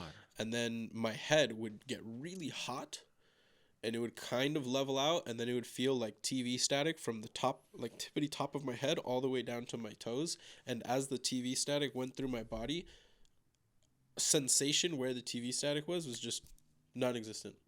So no pain, no nothing. And then it would go all the way down to my toes, and life didn't fucking matter anymore. I wouldn't care. So I always tell people, like, I understand why opioid addicts can just lean into it and not care about life anymore, because there I am missing a foot, get hit with drugs, and then I don't care. I'm like, oh wow, this is just like the movies. I don't really worry about anything anymore. Wow. So imagine somebody that hates their fucking life and they hit themselves with something. They're like, oh my God, nothing matters anymore. If you get yourself just a little bit more, you can't even keep your fucking eyes open, and you go to sleep and you feel good. If your life is shitty, I could see how you just do that all the time. Once again, the whole, having suicidal thoughts and not being worth it. And I was drowning in alcohol at the time. Yeah. I was, 20 when I started drinking? But I hated my life way before that. And then now you're catching up. Parties, women, military. You're still feeling some sexy dress blues. Yep. You're just a mess. You're just a mess walking. And then you're a hypocrite. You know it. You're lying to the kids. Nobody taught you what maturity is. No maturity. You had to do it on your own. Mm-hmm. And now, some people fucking can't. And that's a shitty part. Well, they'll get lost. My mom guided me through at least the process of being a man. That's nice. A woman guiding her first boy, how to be a man. Shout out to your mom for that, because that's not fucking easy. It is not easy. The guy, my father, he's around, but at the same time, he apologized already, but the apology was kind of like vague. And yeah, it was he was drinking. I know you want this. He felt that he had to do it, but at the same time, I didn't feel like he had to. Okay. It's like, I have to forgive you. He's my father. I have to forgive you. Do I want to? And we're not in talking terms right now. And honestly, and I tell that to everybody, I know it's wrong, but inside of me it feels right. Yeah. Because I am better without you than with you. When I'm with you, I start messing my relationship up. Yeah. I start messing everything up. And I have the previous relationship to admit it. Mm-hmm. I have my current relationship to admit it. Mm-hmm. So we know where the problem was. Every king on his kingdom. I didn't need that king in my kingdom. Yeah. And it's working just fine. Yeah. I know he's there. I know he's good. I don't need to talk to him. Mm-hmm.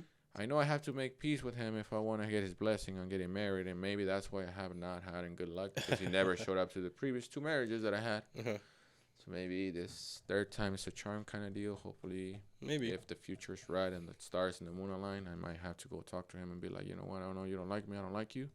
But you need to be there because I believe, my beliefs are that I'm not doing this right by God, you know? Yep. That you need to be there, and if you like it or not, just you need to be present. So I have to cross that bridge here soon. Yeah. But my mom, once again, she saw my mistakes. She saw everything as a boy, as a man. She did a great job raising boys, honestly. The example that we didn't have for the man. I mean, yeah, we got examples of a man, what to be from a man on the working side, not as father side. Yeah. But my mom did a great job guiding me when I had trouble, when I had problems, she literally, and she's against me getting married ever again. For the same reason, I went through 2 divorces already. Yeah. She's trying to protect me and protect the business and protect everything. But she's just looking. She's looking for a boy. Yeah, and she's being a mom. And but yeah, I mean, for the most part, I started realizing, you know, that once again, you know, purpose in life, the whole accident. It's just everything once again does the 360. But you can't tell your mom, hey mom, I'm doing this, I'm doing that. You know, I never done drugs in my life, but the alcohol is a drug. I was drowning on it. I was drinking and driving really bad. Oof. I was jumping on motorcycles. You know, I had an RC cross rocket, 12 shots in there, 3, 4 in the morning, dressed to impress with no jackets, going through Imperial Highway from La Habra to Norwalk at 110 miles per hour. You know what? I can't tell you that it's not a good time. I can't tell you that. But, I mean, in my head, it's one of those that you were pushing your lugs. You were pushing your limits. Yeah, 100%. You were... 100%. You were doing it on purpose. And, I was... and you parked and you were like, oh, not today, huh? Not today, devil. Isn't that fucking wild? It's a funny feeling, but then you know you're teasing him. Mm-hmm. You're teasing him. I'll get you next time. Did you ever have that thought where you were like, not today, and then just like for some reason in the back of your head you're like, soon? Yeah, we'll see each other again. I actually fell off I had an R6. It got stolen. God knows why, right? Right. If not stolen, maybe worse. Yeah, I bought a CX-10R after that, 2005. Nice. I fell on the motorcycle. I fell on the freeway. Oh shit! I was separated from my ex, and I was doing the domestic violence classes. Actually, leaving the domestic violence class, I jump on the freeway, 91. You have your earphones on. You're just the world right now. You're zoning out. It's a fucking video game now. It's a video game now. So I look at the sign. It says Norwalk Boulevard on the 91 westbound. I need to get off the carpooling to go to the exit that is about 50 yards. No. I look, nobody. Oh, I'm leaning the bike. Victor. I'm leaning the bike. I don't care. So you straight just... It's good bike, world. Yo! So there was nobody, right? Oh. As I'm leaning the bike, there's a lady on a Silverado, almost a pickup truck like yours, right? On a Silverado version. Stops really hard. So now from leaning it right, we gotta lean it left, right? She cut that space, so I had to lean it straight. Get straight. My ribs hit her taillight. Ouch. The bike hit the bumper of the truck. Now it's sending me to the silence, the wall. I don't have any more. I don't have any more left. I just decided to I had a backpack. Let's go down. I just went down. I let the bike go down. And we rolled, or we slid all the way. The bike hit a tree that was there. And I just feel sliding. I feel bump. I guess there's this little curve.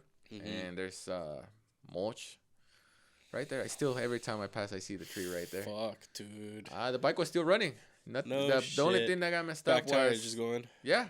The only thing that happened, the side fenders, the alignment. The lady stopped, and she's like, "You're right, I'm sorry."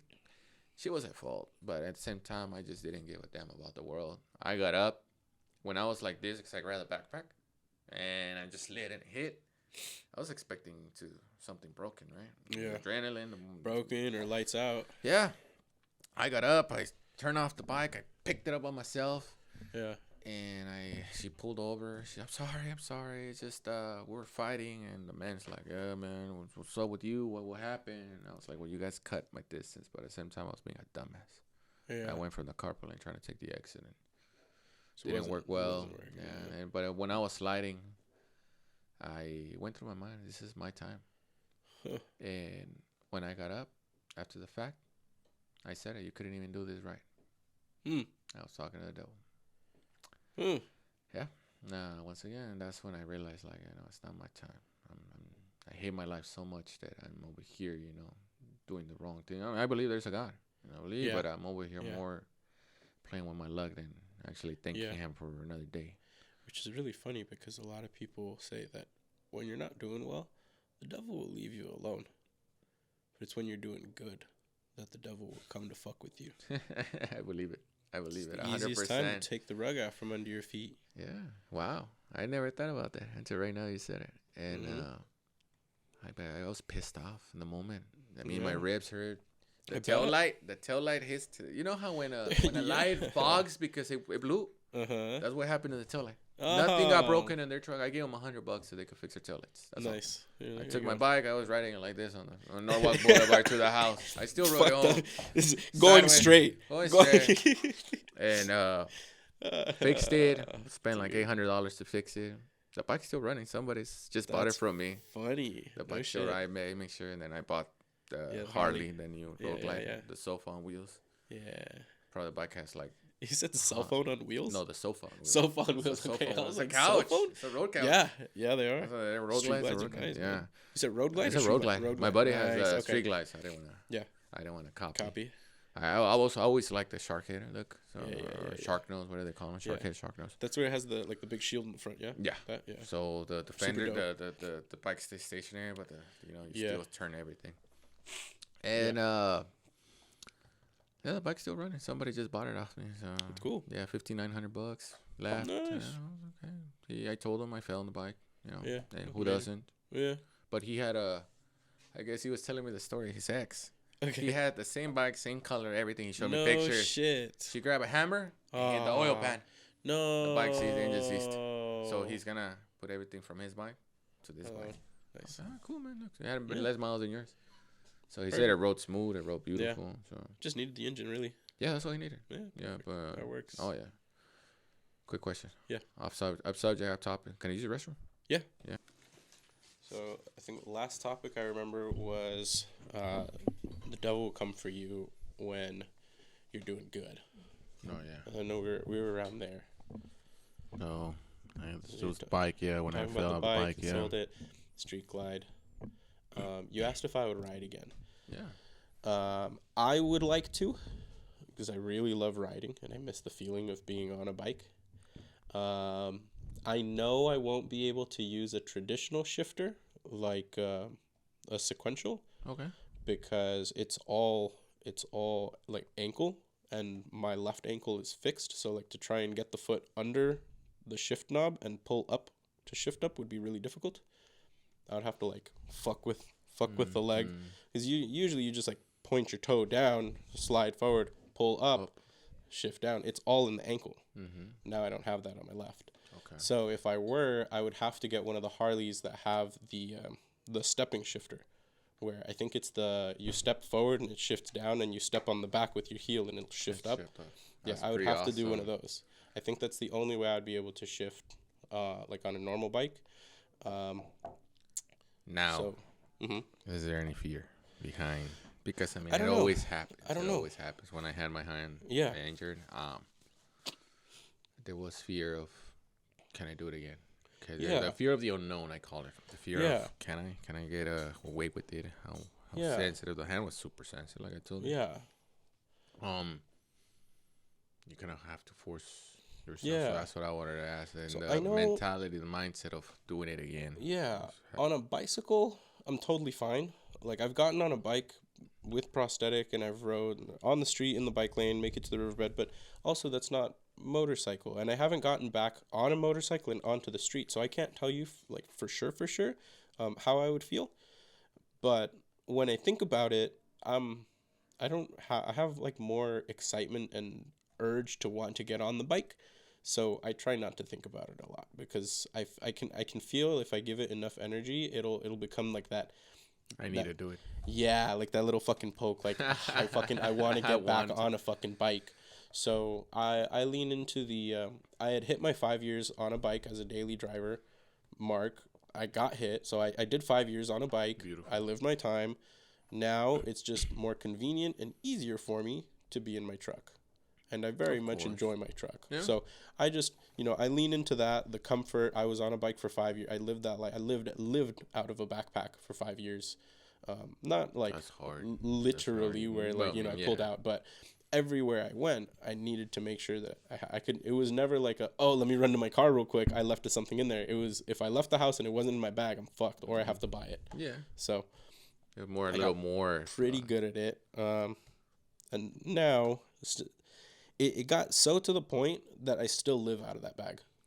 This bag right here. Actually. Yeah, really. Carry it with me, fucking everywhere. That's pretty good because, like you said, if you have to go to some other state, you already have something. I got all my stuff, man. It's got like I carry at the very least one battery pack that'll charge my phone twice. Right now, there's 3 in there. A towel, the socks for my foot, water, an extra knife, even though I keep one in my pocket anyways, just in case you need, 2. You never know. I've got my glasses. I've got a tiny little screwdriver, like to fix my glasses. Glasses cleaner, a notebook, pen, like. Wow, you're ready for war, buddy. Pretty much. Basically, other than the knee, whatever you need for personal hygiene. Because it was just alcohol, really. That's it. That's all to clean the. You still gotta clean it. Not necessarily. The only thing I need the alcohol for is to put the foot on, for the most part. To put the foot on? Yeah. Why? So I have a silicone sleeve that I roll over my leg first. Yeah. A sock, basically. Kind of. I think that's what they call it because I used to wear one for the numbness. So for prosthetics, they call it the liner, and then you put socks on after. And socks are used like actual socks. So with the prosthetic, my residual limb shrinks as the day goes because it's compressed and the body wants to get out of it. It's like if you've ever put you put a ring on, the finger kind of shrinks a little bit. Same concept for every other part of your body. Okay. So since there's something compressing my leg, the body will shrink a little bit. So then what I have to do to keep the comfort, because everything is set to a specific size, is I add another sock because it fills in that space. And then I'm on what's called the suspension system. So I have a one-way air valve, and every time I step, it pushes air out, which creates suction and holds everything in the spacing that's most comfortable. Yeah. Okay. So in order to get the liner on, because it's fully silicone, it doesn't have any material on either side. It'll get stuck to itself, and it just won't slide. So I spray alcohol on the outside because it's inside out, and then I roll it onto my leg. Okay. It's really fun. It's funny. You do it kind of like a really big condom. Okay. Yeah. Yeah, that's pretty cool. I didn't know about the alcohol because every time they used to tell me, hey, you need to sanitize it, clean it, saline water, a little bit of alcohol, and hydrogen peroxide. Got it. So make sure you do your own mixture and then clean everything, make sure it bubbles up. So I thought you still had like an open wound or something like that. No, you won't get into a prosthetic with an open wound. Your doctors won't allow it, and the prosthetist will not do it. Beautiful. Yeah. That's something. Yeah. We learn something. So you're covered there. I do have a sore currently because I did a little bit too much and I wasn't good with my sock maintenance maybe like a cool month ago. Okay. And I opened up a spot maybe like a half inch, about that long by like a blister, quarter inch. Kind of. It was more just like if the skin fucking split. Oh. Yeah. It's really, really, really odd. Not. I used to feel that same scenario that you said on the bottom of my foot. So the yeah. That's your soleus. It feels like your fucking foot is gonna split like that. Yeah, similar feeling, very very similar feeling. But what's happening is I feel my skin pull because I'm inside of a silicone. Yep, because I'm inside of a silicone sleeve. What's happening is there's the bottom of my stump and the silicone sleeve is on the grabs on here. If it's loose up here, this part can slide. So it starts to pull on this top part of the skin, but this is being held in place. So it starts to do this, and it's pulling in opposite directions every time I step. And then eventually it gets sweaty in there too. So then the skin absorbs that moisture, gets soft, and then eventually it just starts to pull it to the point where it'll just split a little bit, and you keep walking on it, it'll get worse. I caught it, started nursing it. It's almost 100 close up. I'm sorry? What's the process of nursing it? I'm sure everyone does it different. For me, what I do is the easiest way, fastest way, best way is you're off of your foot. Just take your prosthetic off. You're not using it for a couple days. You'll heal up super, super fast. So you gotta go back to a crutch. Yeah. Okay. Yeah, I would use crutches. I don't do that. I will put my foot on in the morning, go to work, then take my foot off when I'm at work, and then breathe. Yeah. Oh, nice. And this is majority of the stuff that I'm doing at work, I'm sitting. So like, what's the point of having the foot? And then when I do need to move around, I have a little stool that I'll put my knee on, and I'll just roll around the office. Okay. Like I scoot myself around the office. Scooters that you see pretty much when they're injured. Yeah. Okay. Just doesn't have it's legitimately just like a stool to sit on, and I just fucking use it like that. Imagine if they make a stool like that just for like just. They do. Shop. I use that at the house. Oh, so nice. At my place, when I take my foot off, I have a knee scooter. Nice. So I'll like scoot around the place. Awesome. So that way you're not with a prosthetic all day. That's awesome. Scoot around. It's got a little basket, so it works out. I can go grab myself some snacks and shit. Because that's one thing that I found was like really inconvenient. That was the first thing I noticed. I came home. I had a walker, and there's nothing on the walker that lets you hold anything. So if I wanted to go to the kitchen and grab myself something to drink and then go back to my room, that wasn't happening. I can't do that. So I went on Amazon originally, and I got like a little fucking basket for the front of my walker. So cool, I could throw some stuff in there, but then it makes it like stick out more. You know, like I run into shit. You're turning like a truck driver now. Yeah. So I was like, oh my god, this is fucking annoying. So it took like a little bit of figuring out exactly what works best for me.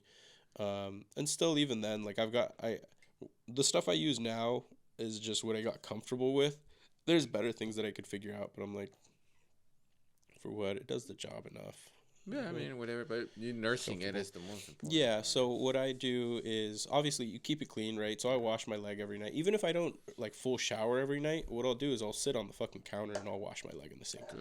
Because even though, the way that I see it is, the rest of my body is not experiencing the world the same way that my leg is anymore, because my body is like, I have clothes, my clothes are clean.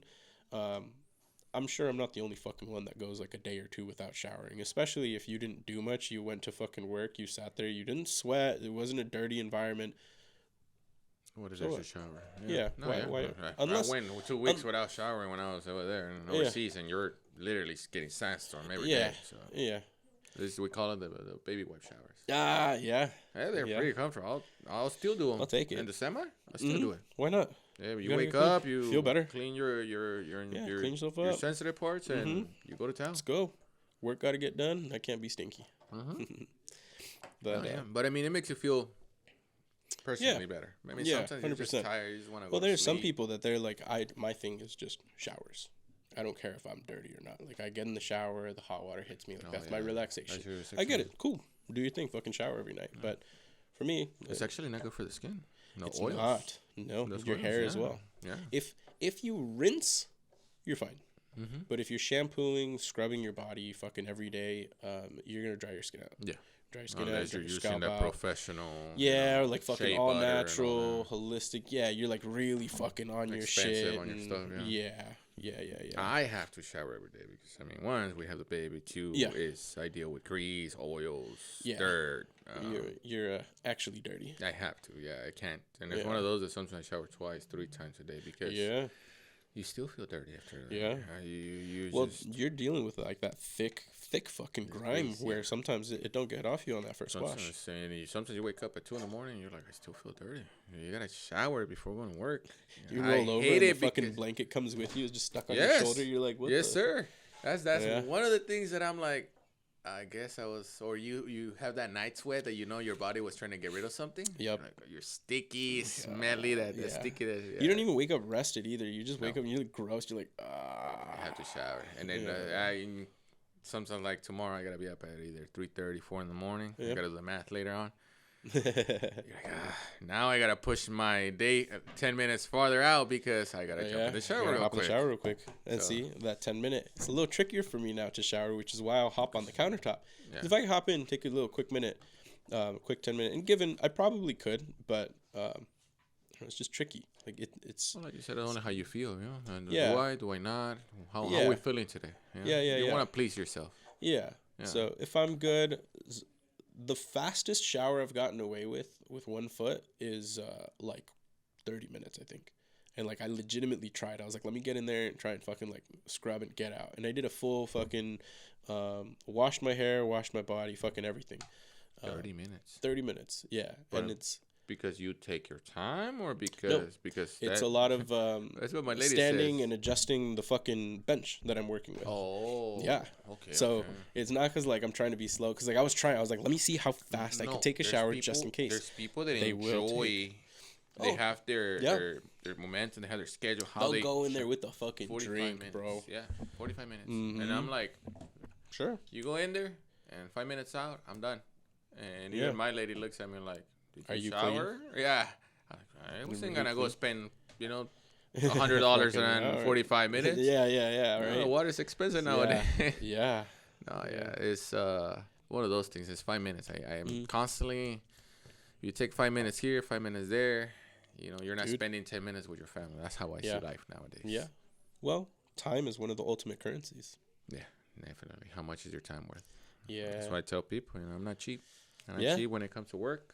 My work ethics are not cheap. And you know what? It's either, the truck don't make money if it's not moving. Yep. But it also doesn't lose any money neither. That's true. But I do love working. So, gotta pay what I'm worth. That's what I tell them. They don't like that. But it is what it is. Yeah. Those aren't your clients. Well, I tell them, like, either you pay me my price. That's true. And it's going to take me 3 hours, or you pay somebody else the cheapest price, but it's going to take them 6 hours. So yeah. You're going to pay me less. How soon do you want to start your job? There you go. Exactly.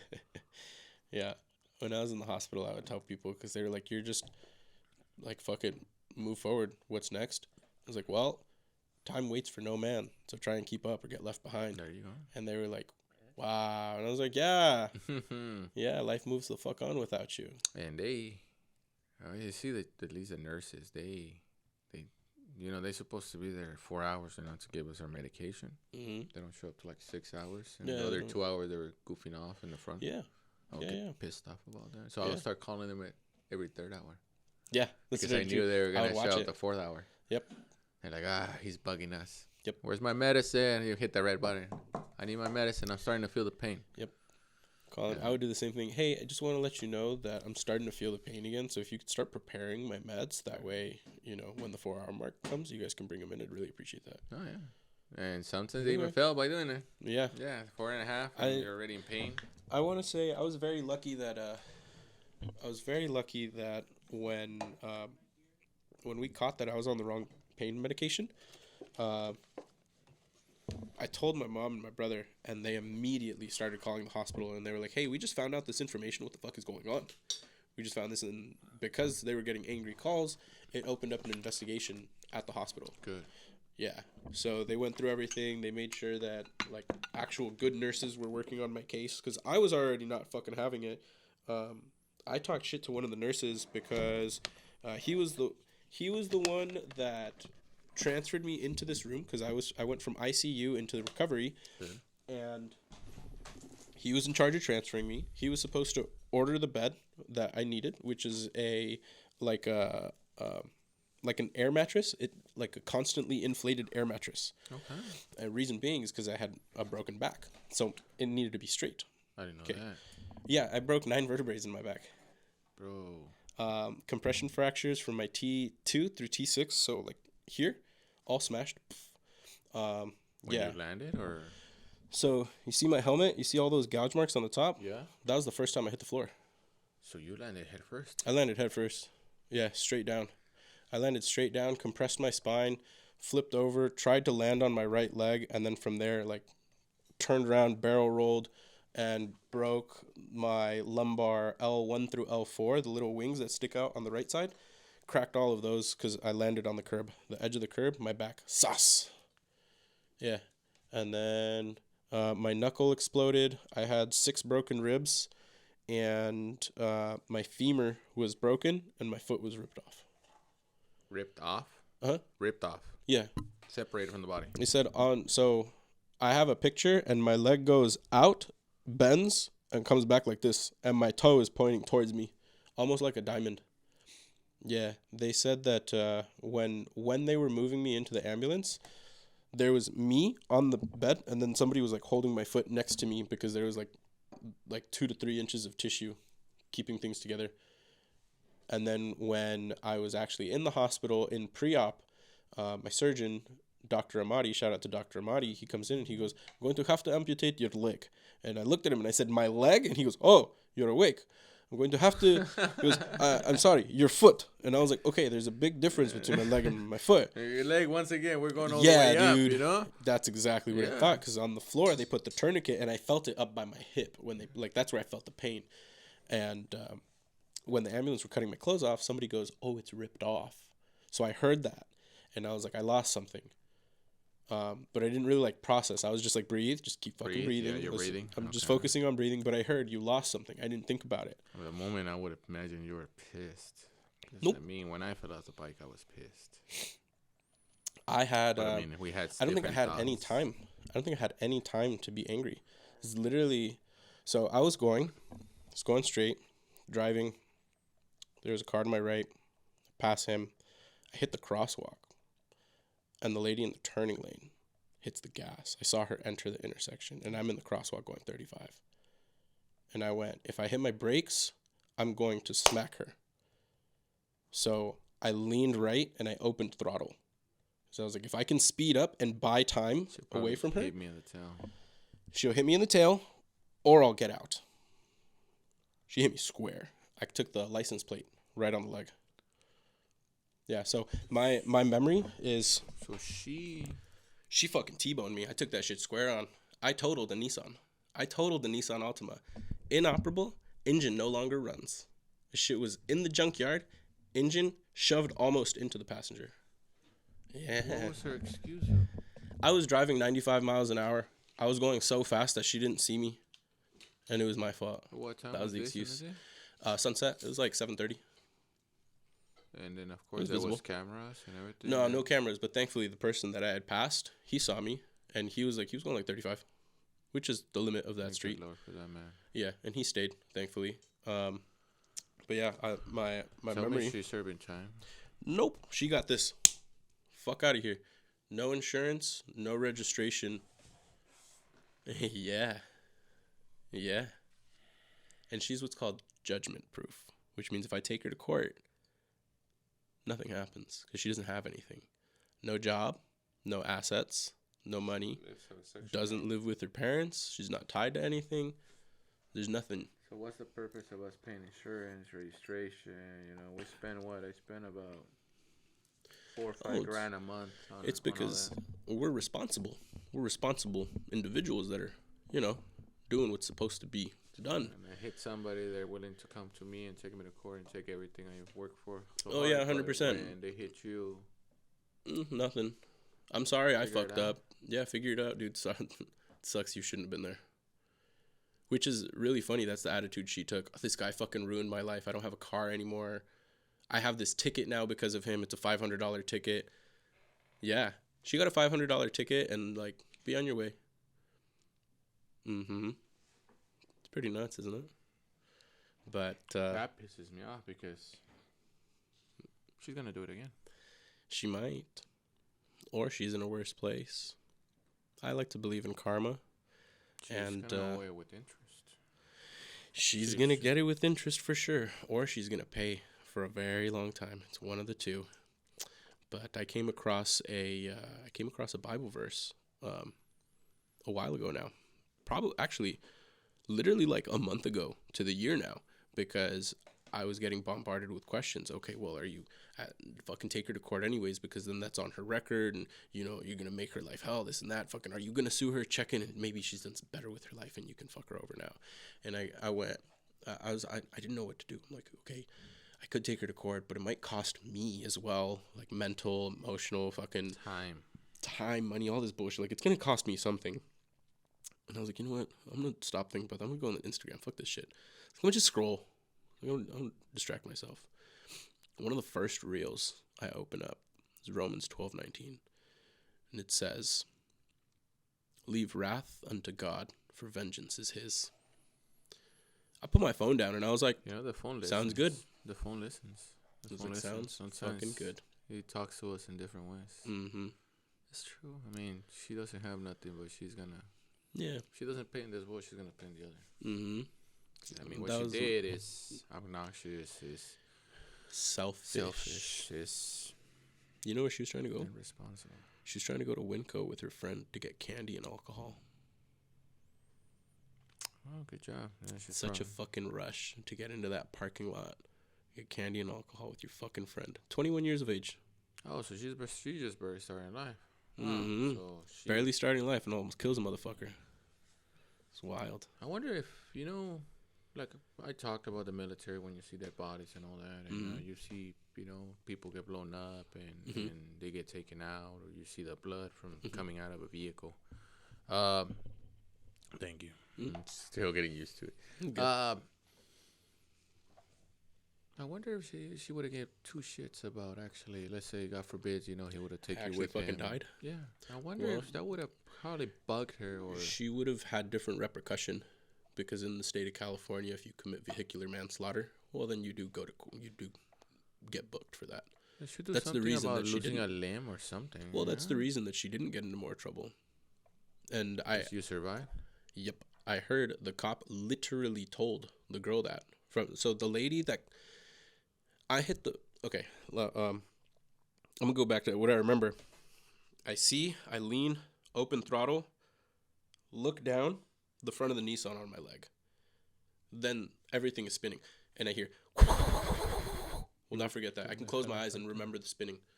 Fucking spinning. Fast as shit. Lights out. I'm on the floor going...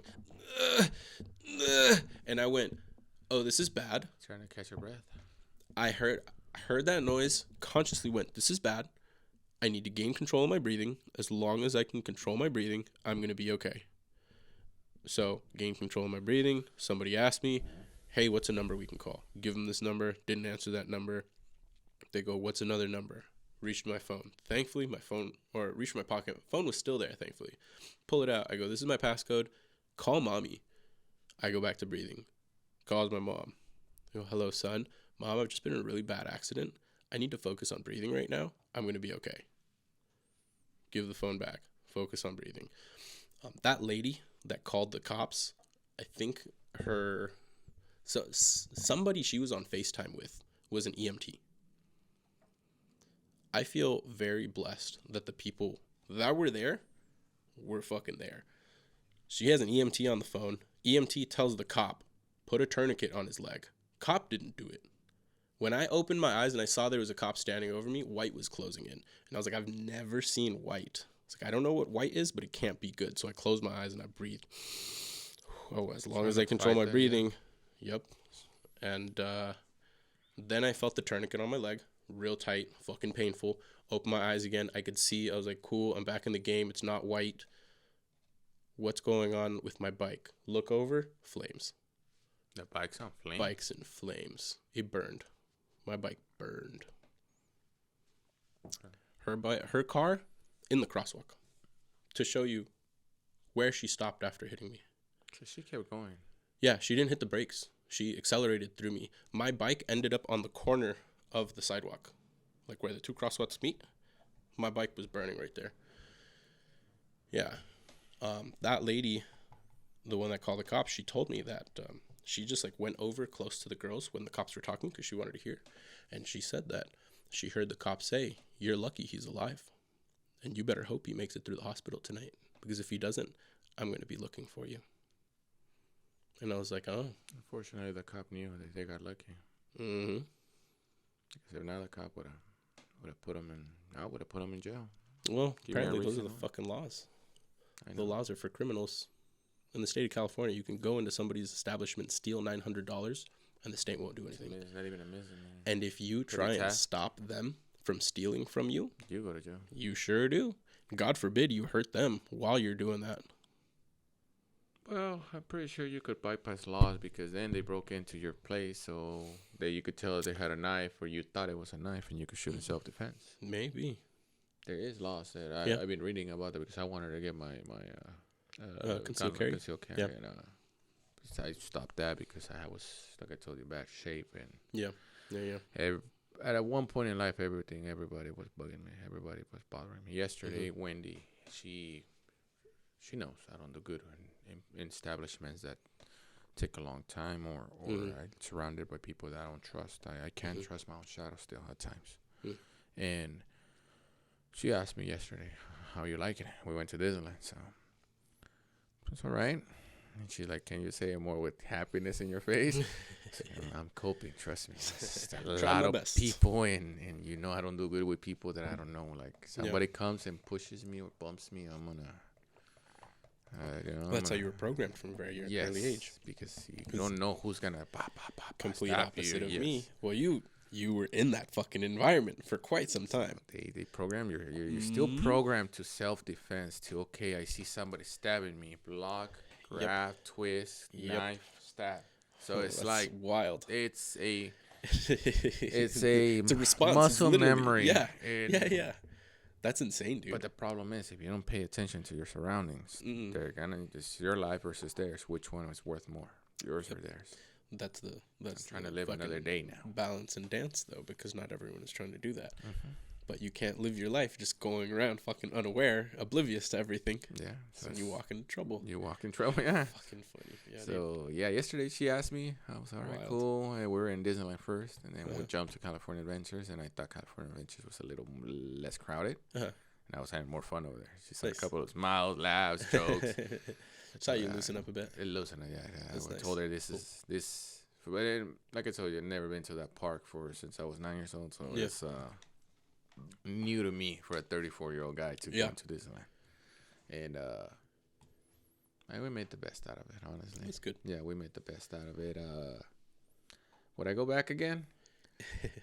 Maybe not by choice. I gotta miss it a little bit. Okay. Or maybe on another Wednesday. Yeah. But when the kid asks again. Yeah, when the kid asks again. Yeah. We'll go there. Yeah. We'll go next year. Yeah. No, but we went to Six Flags. Nice. Different or similar? Horrible. Okay. And I told her because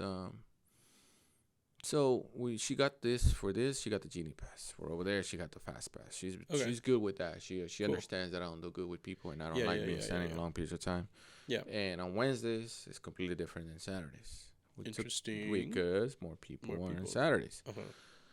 Even the Fast Pass, you still gotta wait 45 minutes. No shit. Yeah. And the Genie Pass, you sign up. They tell you, okay, show up in front at 3:15. At this time, if you're there at that time, they put you on. And they give you a big time frame from 3:15 to 3:40. So go get food. That's not bad. No, you still show up, and we're gonna let you in. Yeah. All right. You don't really have to wait. You don't have to wait. Maybe a fucking ride or two. We'll get some churros. We went to churros. We let the kid run around, touch those balls of water that they move around. Yeah, I saw that. He fucking loved the bubbles. Oh yeah, he's a bubble guy. Yeah. And so you're not standing at night. You're not around smelly people. You're not around crying babies. You're not stuck. You're not having to start looking and then listening to people complain, bitch, moan, groan.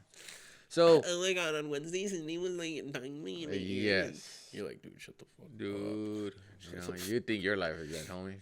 Relax. Relax. Dude, you don't have it. You have it bad, I have it worse. Relax. I gotta be here with you right now. It's fucking funny. I couldn't find the right color of lip gloss. Niñas fresas, we call them. Niñas fresas. So. And we're over here like, we're missing parts. Yep. Tell me about your day. How's it going? Hello. Yeah. Yeah, I know, but what did they say? So funny. Yeah, I got people they're like, oh, you think you have it bad? Some people have it worse. I'm like, really? I mean, I'm here with you right now. Trust me. I tell them, and they just yeah. No, that's yeah. So. I think that's the greatest way to. It's like a little that's a great clapback. Like, some people have it worse. You think so? I'm here with you. Yeah, no, I learned how to talk shit because I was bullied when I was young. Especially my father wouldn't say my biggest bully, but he was my. Hey, what is it about fucking Hispanic families that older brothers and dads will fucking bully? They got brought up that way, so to make a strong man out of us. Interesting. So, I don't have an older brother. I think you're talking about Alex, probably. He bullied you? Yeah. He bullied you? Yeah, him I'm kidding. and I don't my pops.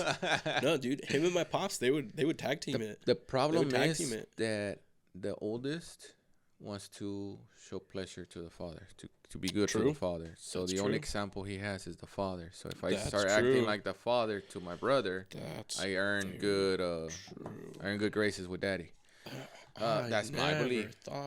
Remember, I told you every king to his kingdom, right? That's why I told you I start understanding that I was trying to please my father and I was destroying my family. I see. So I stay away from that king, do my own king stuff, and the family's happy. I don't yell at my kids. I don't hit my kids. Fucking interesting. I talk to them. Before I was just yelling, and getting aggravated because I'm trying to please somebody else that is not even here, and I'm ruining it here. Yeah. So they got brought up the old school way. Nowadays, we can't do that. We have to adjust and overcome today's society. Yeah. So if I tell my kid, you're stupid, that's what he's going to fucking I knew believe. That didn't work for me. Why am I going to do it? That's gonna... one. Two, I don't want him going to tell somebody, hey, are you stupid? Yeah. I want him to be professional. I want him to be, hey, you know what you're doing is wrong. Carry himself. You broke something, just tell me, Dad, I broke this. Yep. Everything's going to be fine. Okay, let's go buy another one. Yeah. Before you broke it, God forbid. And you better hide it because you're going to get the extension cord in your butt. Yeah. You know, and that causes different fucking troubles for the kids too. It's mental issues. And then shit happens later on in their life, and instead of going, oh my God, I need to fucking like seek help and let people know that something happened. Fuck, I need to hide this. I'd figure out how like nobody will ever see this. Why you think I was probably suicidal for so many years? I was hiding it instead of asking for help. Yeah. Because I thought I was gonna be looked less than a man. Which is interesting because when you were talking about going to, my mind went to couples therapy, but I forgot what it was. Domestic violence therapy. Thank you. It's a domestic violence class. Yes, but it was more of a mandatory for therapy. Yeah. So almost PT, almost like a the instructor said, "I'm teaching this as a PTSD class." That's nice. So we didn't feel like we're in a domestic violence. You learned about domestic violence. Going there, it seemed like it was almost like God seeing you struggle and put yourself in negative situations as a calling for help, and was like, you know what? I'm going to use one of your negative situations to bring you to me. Yeah. Because you yourself said that once you went there, you were like, oh my God, I feel better. A different view. Of myself. Yeah. Not even the relationship. If you don't fix yourself, you're nothing not else fixing works. Nothing else works. Mm-hmm. So when you start realizing for the third baby, actually, I lied to you in the beginning. I did shed a tear. And I remember my ex was bragging about it. He cried for my baby. Cried for this baby. Because she saw that I didn't have no emotion for the second boy, the first boy, you know. And she was bragging. It made me get mad because this is an internal, a one-on-one thing. It's, you know, for the last baby that we have with my current relationship, I didn't cry, but I felt so good about it. How supportive I was. I felt happy. Maybe I don't remember if I did cry or not, but I was. It felt right. The feeling of here I am. Here I am. I brought another human to this world. My offsprings. I was thanking the Lord. I always thank the Lord for everything. For another day, for where I'm at. I'm driving. You know, I feel. Because there's sometimes you get this worry in you. You're worrying about something you don't know about what, you know, and you just start thinking you're, once again, the devil working his magic, right? My buddy Roy, the guy from Chino Strickland, is like, why are you worried, dude? When you worry, it's because the devil's trying to work with you. So it's like, stop worrying. Let everything to God. So you just start thinking on it. You start talking, hey, you know what? I wouldn't be here where I'm at because if it wasn't for you, you know, so thank you for everything. And, you know, please take care of everything that I have. Take care of everything, my family. And the worry goes away. Takes it away. So now in those moments that where I was in the delivery rooms, you know, you're like, oh, well, this is a different view. I'm no longer a rock with no emotions. Yeah. I'm now a teddy bear that is happy to bring life into this world. And I'm going to make the best of it. You know, I'm going to make sure they have the great example of what a father is, what he has, how he works. And believe it or not, right now the kid's 2, 3 years old. And I see more in him. And I told this to Wendy. He takes me there with him. I didn't have that connection with the other ones because maybe I was a rock with no feelings. I mean, they're playful, but they're grown up. They come hug me. You feel that hug. It's a little more feeling behind it. Before it was just like, you want something. This little dude is just makes you see life in a different perspective. It's one of those that a lot of people used to talk about it when I was growing up. Yeah, when you got kids, they're amazing. You're seeing yourself again. And I was like, I don't see it. Yeah. But now this little one is full of joy. Yeah. He has a mother's joy. You know, Omar, how that family is. They make a joke out of everything. They got good vibes. Yeah. I'm a joker now. I'm close friend, like really close knit too. Yeah. I'm keep each other close. Honestly, from once again, I don't like sending examples of other families like the previous relationships I had. I didn't have that family bonding. Yeah. With this family, you feel like you're a part of it. It's a 180. Exactly. They bring you in. Yeah, which is nice. That's how it should be. Yeah, and then you go from where you were at to where you're at, and you're like, oh, okay, this is what's supposed to be like. So you're like, all right, cool. I'm happy here. So it's a learning experience for all around myself as well. And I am lucky to say that I call them family. To call them family because exactly once again from the previous experience to now. They teach me their side of the family teach what how can I say this, what a family is supposed to be like. I see them how the big brother took care of 2 sisters and I didn't have that example. So how they talk grateful about their brother, and I'm like, oh, okay, cool. He's what a man. Which I wear his size of shoe. Because I have a little brother. But once again, we're always fighting because you're trying to please your daddy, like you said. So it's like. My little brother is the resemblance of my father, in a way. In a way. I see. He tries to be Mr. Big, tough Escobar, like my daddy. The macho, old school version. But I understand that's the way he does business. Yeah. I don't judge him. I'm more like my mother. They could tell me, it took, it's problem solving is our forte. Nice. And sometimes we clash heads because it's like mom and dad arguing, but it's his brother arguing. Yeah. But sometimes you start learning how to. I saw my mom manipulate my dad many times. They tell you in a relationship, the woman is the one that manipulates the man. Yeah. She could make him get mad. She could feed him. She can't feed him. She has a pretty understandable way of how to mess with her emotions. Yeah. So you learn how to talk to at least I saw my mom talk to my dad in a certain way to bring him down. She know how to play him. Yeah. So now I do the same thing to my brother. I'm like, oh, yeah, I'm sorry. You get mad? Hey, look, misunderstanding. Look, let's take it back down. Yeah, that's funny, if he sees that, he's going to laugh. Like, he's playing me. Funny. He's manipulating me. Funny. But it works with a lot of people. It does. Like, once again, problem solving. I started thinking right now. I was like, holy shit. I can think of a couple of examples right now where I'm like, I know. I've done the exact same thing. Because same thing, brother, for example. You yell at each other. You don't get nowhere. You're just pissed off at each other for a couple of days. Until the fog clears. But and I try to do that a lot to people. Like this morning, I went to deliver machines and the machine didn't run. Oh. And the guy was like, take it back. I was like, they're gonna have to pay to get it delivered, right? And that's a lot of money. It doesn't work. I'm not paying for it. I was like, I know you're not paying for it. Your company that you work for is paying for it. So he's starting to piss me off. Yeah, once again, I got smart. I know you're not paying for it. I know you're not paying for it. Dude, so the guys that were next to me, the helpers, the lower staff. Yeah. They were looking at him like either you didn't get laid or something's wrong with him because he's not him. Yeah, you're hungry. We're grumpy. It's 7 o'clock. What's up, buddy? He didn't want to help me offload it. He had coffee. They had forklifts. He didn't want nothing to do with me.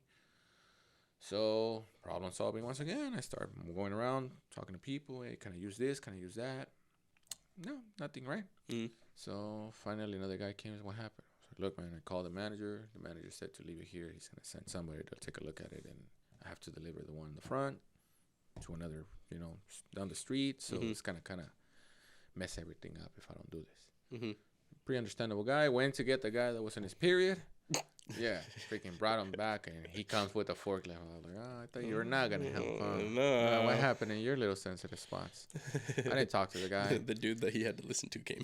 Yeah, well, no, the dude that we needed to listen to is like actually that. I guess he thought about it. He's like, I'm being just a little punk and ruin people's day.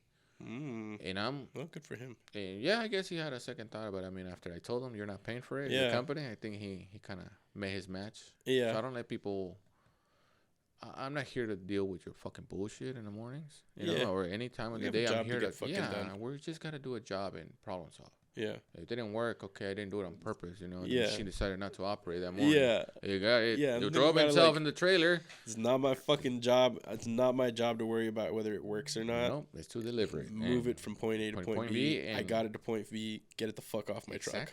And you figure out what the fuck the problem is. This is your problem. You see it now, right? Sometimes, I get it. He did. He wasn't having it in the morning, so it was. But I mean, at the same time, when you're an owner, a business owner.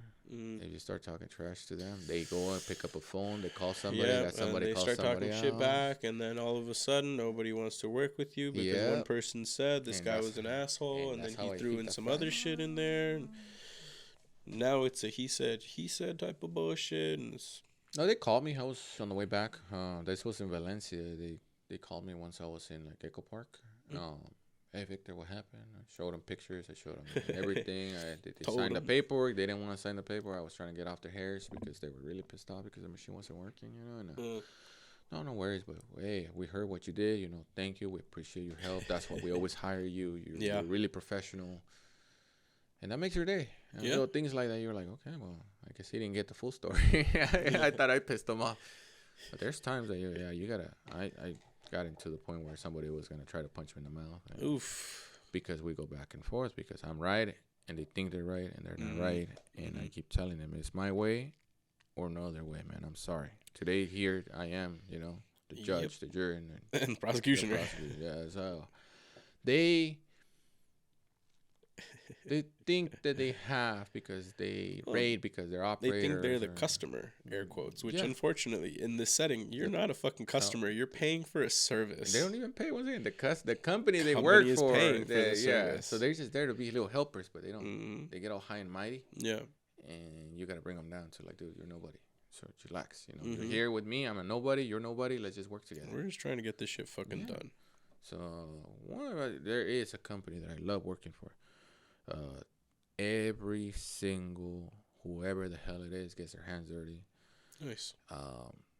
They tell you the good morning. If you having a bad day, they tell you how their day is worse and they laugh about it. And you forget about your problems and they're right there in the foxhole with you. Those are good people. And those are good people. Yeah. They're such a small company, but they're really successful for the same reason because the attitude everyone has. They care. They're felonies. They got in jail like 10 times. Yeah. The dude has some tattoos, a swastika. They just live fucking life. They live life. Lived life, made fucking bad choices. We all have. One time I was getting yelled by another guy that showed up late, and I was blocking the entrance. Nice. And tell me, these guys, I moved for them for 2-3 years, and they stepped up to that guy. You're not gonna talk to him like that. Who the hell you think you are? You move your truck and get the fuck over there. Oh yeah.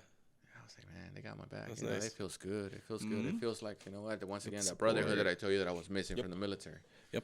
And it was one of those. More water? Yeah, I'll take more water. Yeah. Gotcha. We're talking. This is probably the longest I got talking about myself. Having a conversation, sharing stories. We're digging into the nitty gritty. Like we said, we never really got to share fucking time and figure out, what the fuck we've done in life, bro. Thank you. So it's nice. Which. Since fucking, what we've done in life, dude, what happened to your hand? This was January 9th, 2019. Oh, no shit. January 9th, 2019. So, for the camera, I am missing a piece of finger. Yeah. Surgery, reconstruction surgery, amputation surgery, all within 3 months. I had 9 months of physical therapy. God damn. And full motion on your fucking hand now, which is insane. Not really. Not full? Not full. Give me a finger. So I'm going to squeeze as hard as I can, right? I'm going to squeeze with this one first. Okay. Okay, that hurts. you're not too far off, but your index finger is not the strongest. So. No shit. Very Oh. What happened? Oh, because you have a yeah. That's my index. That's all I got on my index. Yeah, you can feel that the other ones have the grip. Mm-hmm. So that bothers you when you're trying to open something, huh? I predominantly use these back ones. We have to adjust and overcome. Mm-hmm. So I was cleaning a machine. Once again, construction. Mm-hmm. You know, I love doing construction. I love doing machine. Yeah. You're in your own sheet of music. You're driving trucks and you're enjoying the road. It's your office. Yeah. So unfortunately, I don't just drop trailers and pick trailers like other people, right? Their job is a little boring. A little boring, to be honest. Not too active. Truck driver, not too active. I can't do that. I like going out. The machine doesn't run. Problem solved. Breakdown.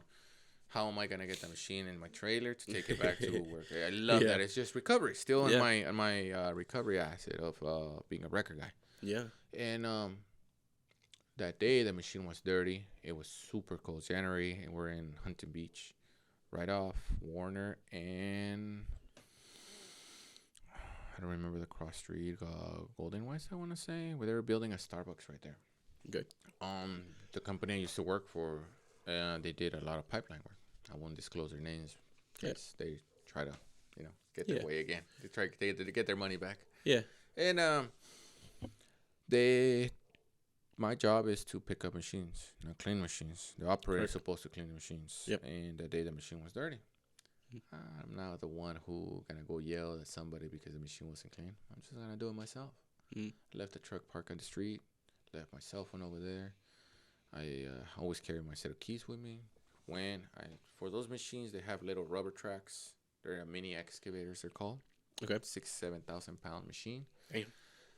They run the tracks run with sprockets, just like a bicycle. You have the big sprocket, the star that turns the chain. I turn the machine. There's an arm. You pick yourself up with the arm, so that way instead of being your hands and knees, you're at least in one knee, cleaning in between the track and the metal.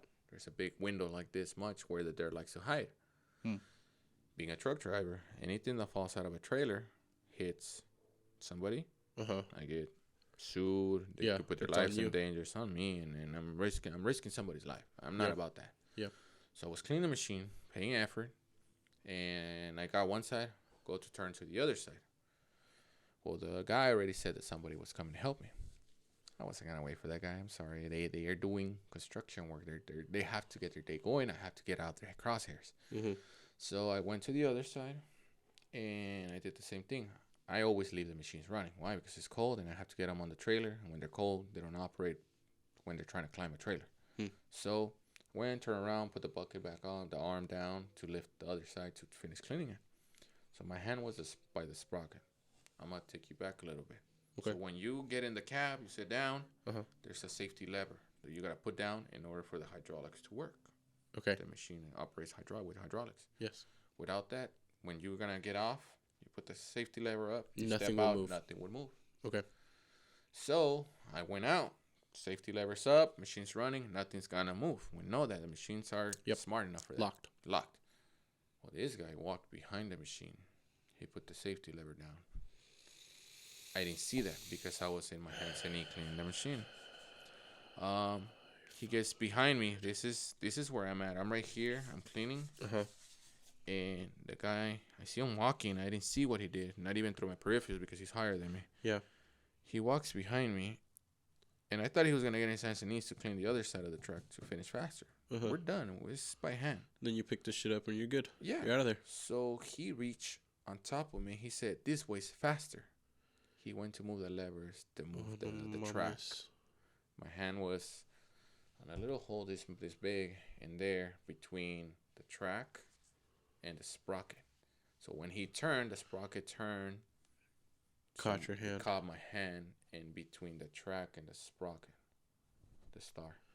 So I guess the star, when it turned, crashed. It crushed the first joint on the ring finger. I told him to stop. I yelled. I told him to go back. I was, I had welder gloves because I always like wearing those gloves before. He went back, and I got my hand out, and I pulled the glove out. I felt wet. I felt hot. I pulled it out, and I grabbed my hand. I looked at it, and it was just open completely. I looked at the finger, was completely missing a piece, bleeding. This one was cracked, wasn't bleeding. It was just like the adrenaline. And he's like, oh my god, I'm sorry. I was like, call 911, dude, call 911. He went to grab the foreman, the one that sent him to me. The foreman started panicking. Oh my the god, foreman, dude. and I still talk to that foreman. It's funny, touching. touching. Me, dude. You gotta be fucking kidding me. The foreman wasn't grown there. Men that can't They couldn't call shit and 911. just make a fucking phone call. I don't blame the foreman. Well, he called dispatch because dispatch was my direct supervisor. He's like, Alex not answering. He said, I was like, call the fucking ambulance. Yeah, call 911, motherfucker. I remember yelling that. Finally, somebody grabbed me from the back, and it was a big, strong hand. I looked. It was a superintendent. Go sit by my office trailer. I was like, God damn it, I'm in trouble.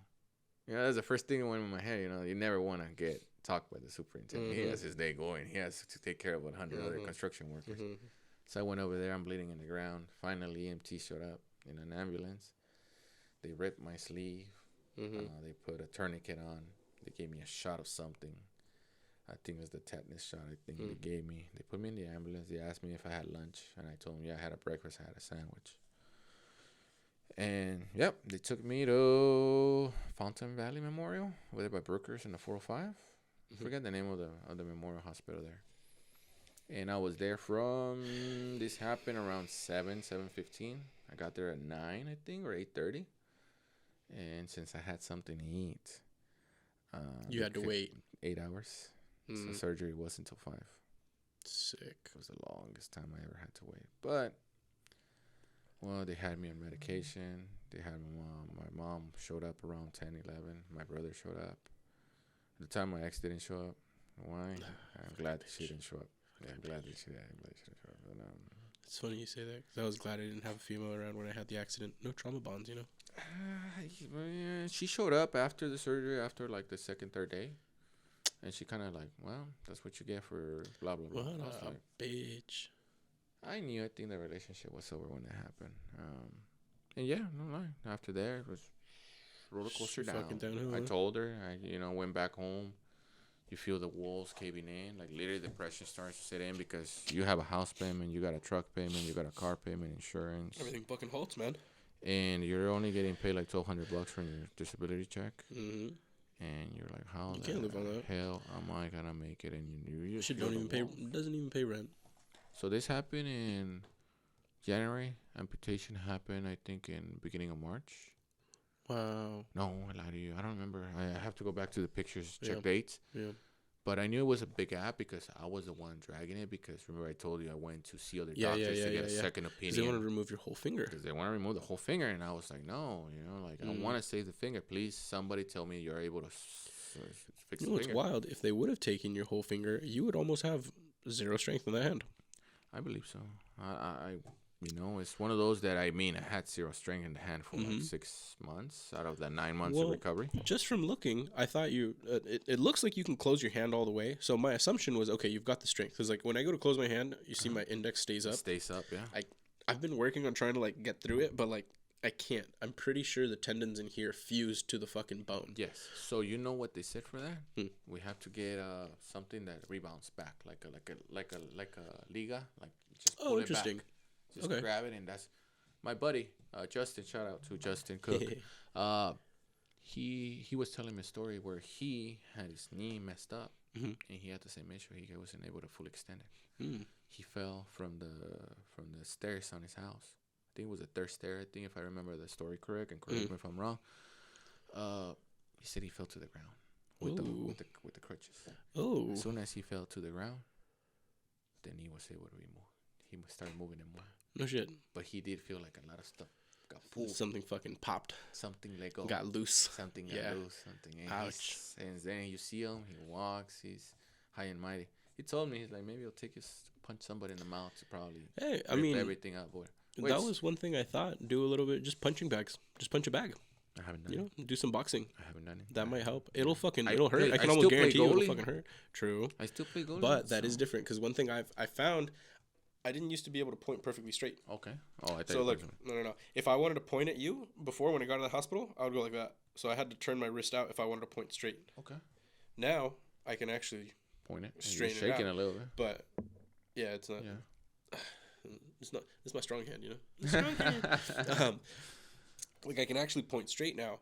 What I realized is opening the hand is easier and requires less work than closing it. Closing the hand. Just Yeah. To tighten the muscles and tighten the tendons and everything else in between. Yeah, so it's one of those. They had me doing that, or they had me squeezing the bag. Like right here, still right here. Still feels funny right here. I don't know why. Like it wants to pop or crack. Like you know when you have a bone that you need to like squeeze. Yeah, crack. feels like pressure almost. Pressure, yeah. That's kind of how it feels in fucking here, but I can't. And then you can't. There's nothing there to. Yeah, there's nothing to crack. It doesn't want to crack. Like you're trying to force it. So it's like your trigger finger. You know, it's still like it hurts. There's pressure all the way through the bone. Trying to like squeeze. I can see now. Yeah, so. You can't do that full curl because I can do full curl, but like I can't go down as much as you. Like you know, like you could do this. I can't do that with that. That hurts right there. So it's not like I wanted to do physical therapy. It opens and that's it. It's so fucking interesting how bodies work, dude. Yeah. But even this one, nothing happened to this and this, and I couldn't close them. I couldn't have them touching together. Now I could do it. Before I couldn't. Nice. I couldn't even get close. So the girls would tell me, you need to make sure that you're constantly doing the work. Constantly doing that. They will give me like a little circle with a bunch of rubber bands. And push and press and press and put it right here and that push actually, on it. Yeah, pick up stuff, drop it, open a jar, close it. A lot of shock waves. Yeah. So I believe a more therapy would have got me to 100%. But it's putting the work in it. Like within like the first month, they started seeing the results. The only thing that I hated the part is they thought that I was lying about because they give you the strength test with the machine. Oh yeah, like this is as hard as I can go. As hard as I could go, and they're like, yeah, let's try again. Sure, why? Yeah, like make you feel like okay. I know it's like already fucking. They see you shaking. They see you like you're faking it. You've done it 3 fucking times. This time it comes out lower. I don't know. And I think that's when they realize you're not lying, dude. Yeah. You start fucking sweating now. Oh yeah, that's not lying. They're like, oh, okay, sorry. Yeah, right. Have some water, please. And then they make you carry boxes after that. I'm like, I can't do that.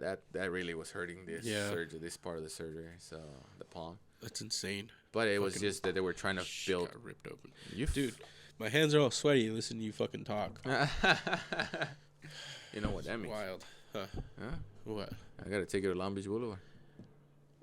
What? Why? Sweaty palms? No. Sweaty palms in Long Beach Boulevard? Yeah. What? You know the girls work there, the ones offering service. Sorry, I had to. I saw the opportunity. No, you're good. Sweaty palms, yeah. They take care of your needs. That's funny. True. I'm actually going to my shift at a massage parlor after this. Yeah. Happy endings? Bro, that's what I specialize. All my clients leave happy. All of them. Wait, are you the guy? Who? No. Offering service? You say your clients leave happy. I did. So you're the ones offering service? I didn't say that. Okay. You made it sound like that. I know. It was intentful. Yeah. No, but I never got to one of those. Afraid. Me either. You said afraid? Because same. The word. Even if I was single or not, it was, you never know where. It's terrifying. And then also, so 2 things. One, what if they're going to sell my organs? Maybe that's like how they do it, right? That's how you get black market. Like, it's kind of scary. But then, like, 2, how many other dudes they touched that day? It's kind of gross. Thank you. That's probably the worst one. That's like a communal cup, you know? There you go. Sticking it in the same hole. Yeah. After using it, like that's just disgusting. I more like when strip clubs, they don't call my attention. I don't get any arousal out of them. No. Even for a lap dance, you're like, okay, what am I doing here? Bro. Just wasting money here. That part. Like that part. When somebody was like, oh, the cover is $25. We pay $25. We'll get in. We'll have a couple of drinks. We'll throw some money at some chicks with some big old titties. And I was like, you lost me at $25 to get in. And they're like, what do you mean? That's cheap. And I was like, if I want to look at titties, they're free on the internet. There you go. Yeah, but they're not real. I was like, can I touch them? Well, no, you can't touch the girls. What the fuck's the point then? Mm-hmm. What's the point? Why should I go? Why should I go with my homies to get bricked up? That's kind of gay. Take your brother to, just so he could be your wingman. Don't let you touch there. So we're there by the Target over there off Whittier Boulevard. Yeah. You said you could touch there. You could touch there. Yeah, one time they took me there. For not going to strip clubs, I You know the where places, the places huh? are at. Yeah. Well, I mean, I work by the Holiday in Santa Fe Springs. I gotta go pick up true. machines at You're 1 right. in the morning, and You know what? I've never been to fair. that place. That You're place with the looks, construction workers. yeah, that place is creepy though, because there's a lot of black folks that come out of all over the place to Santa Fe Springs, which is an industrial area, to go to that strip club, and the parking lot gets packed. Huh. So either it's that good, or there's other things going around there. But it's none of my business. But maybe they'll let you touch and they'll do everything else. But I mean, No, I'm kind of curious. Yeah, go take a look at it. I gotta see what they 11 do. at night. You know, I gotta see what they do. What else do they sell? Maybe their food is really good. That's why they're packed too. Right? They got cocktail food and maybe a lot of candies. Yeah. Candy An assortment of candy. Yeah. No, but they've got candy who can give you lap dance, and then they've got candy behind bar. Yeah, there you go. So, whichever candy you like, we have it all. Yeah. So That's funny. No, but they got security there. They got everything. But around at 2 o'clock, they kick everyone out. So 2 o'clock, you see everybody's, go.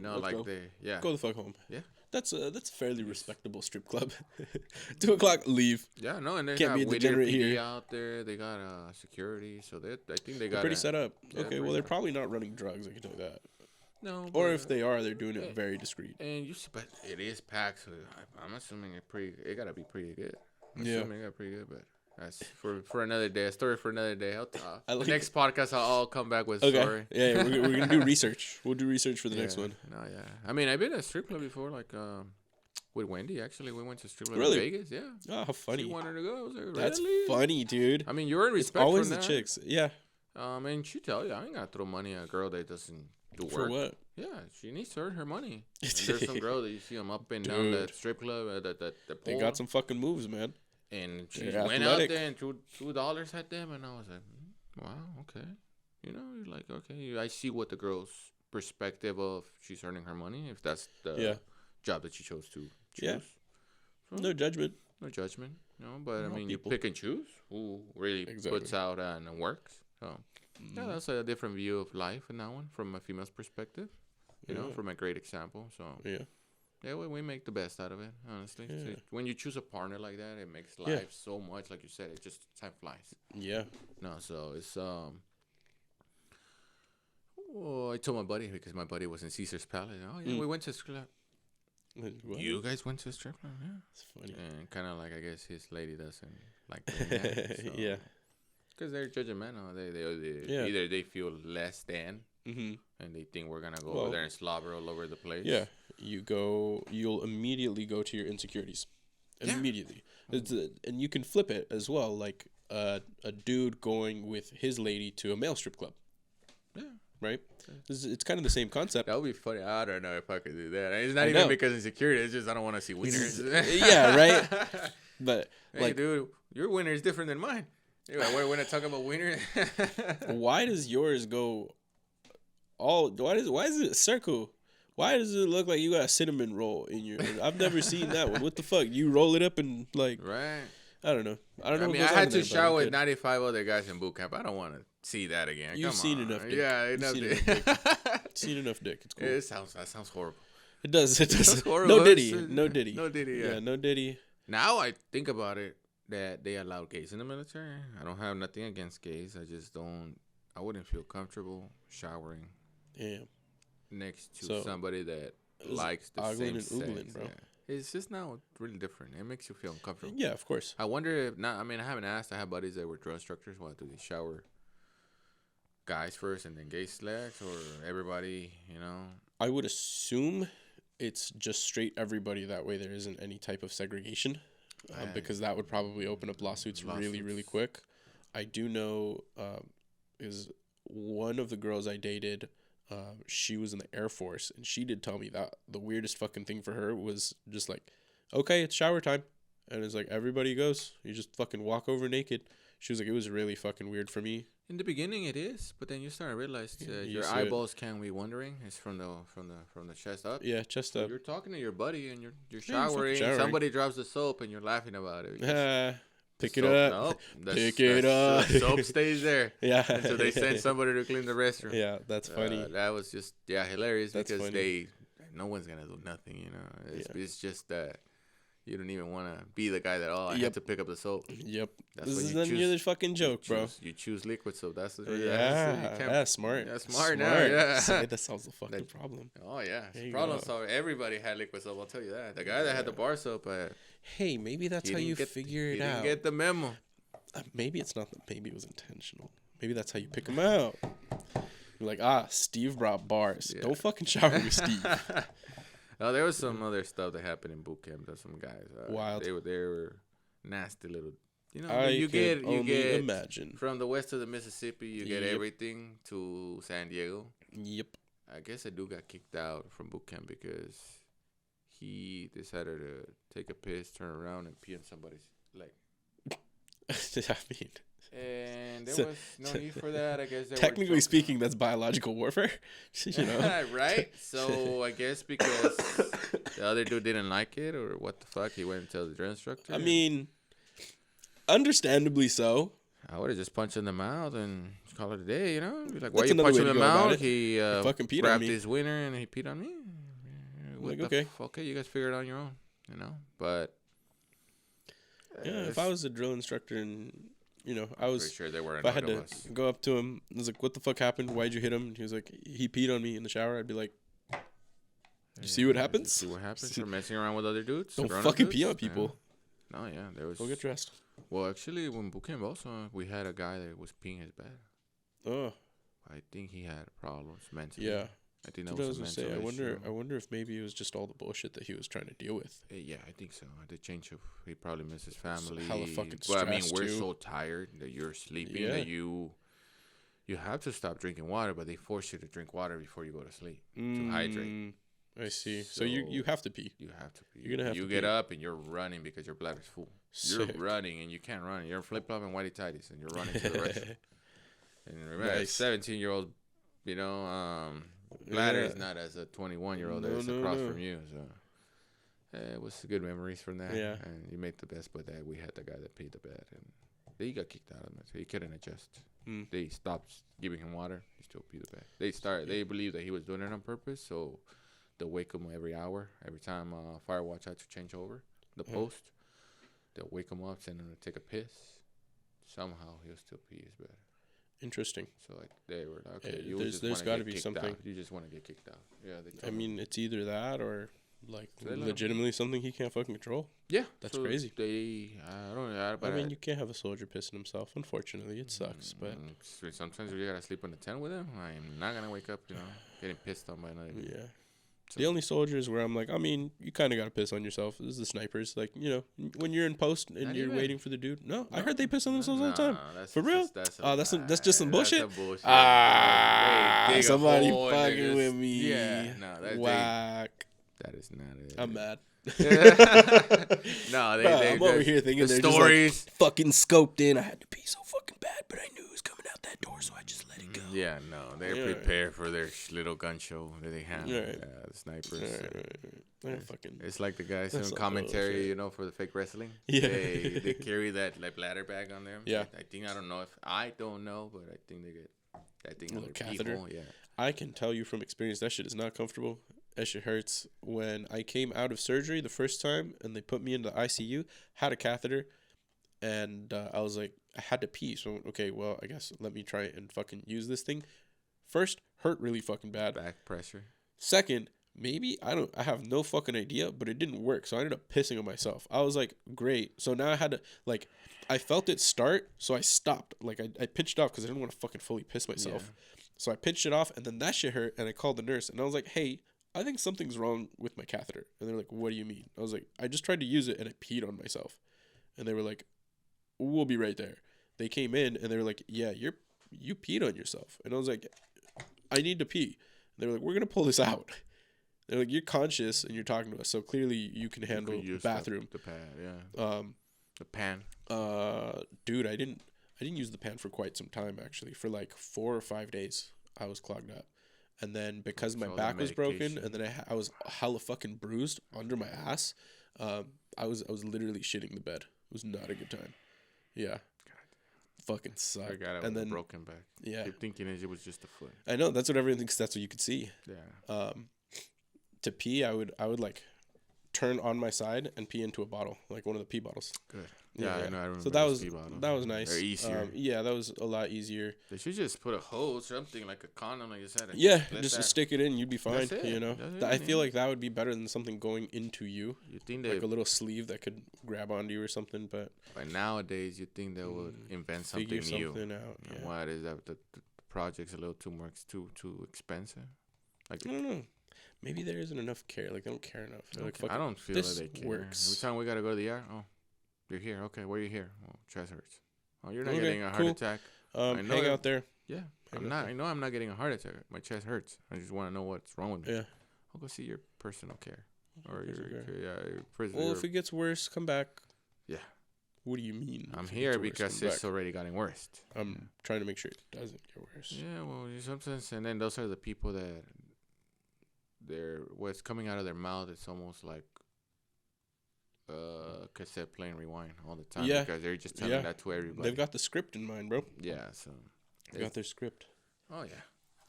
Oh sure. Thank you for having me. It's been a great time. No, yeah, definitely gonna get back home and yes. I have one final question before you hit the road. This is how I like to close it up, wrap it up. You've shared a lot already. A lot people can take away from. A lot I'm gonna fucking take away from. During your period of time on this earth, what's something that you've learned that's helped you live a better life? Be grateful for what you got. Be grateful to the man up there for what he's given to you.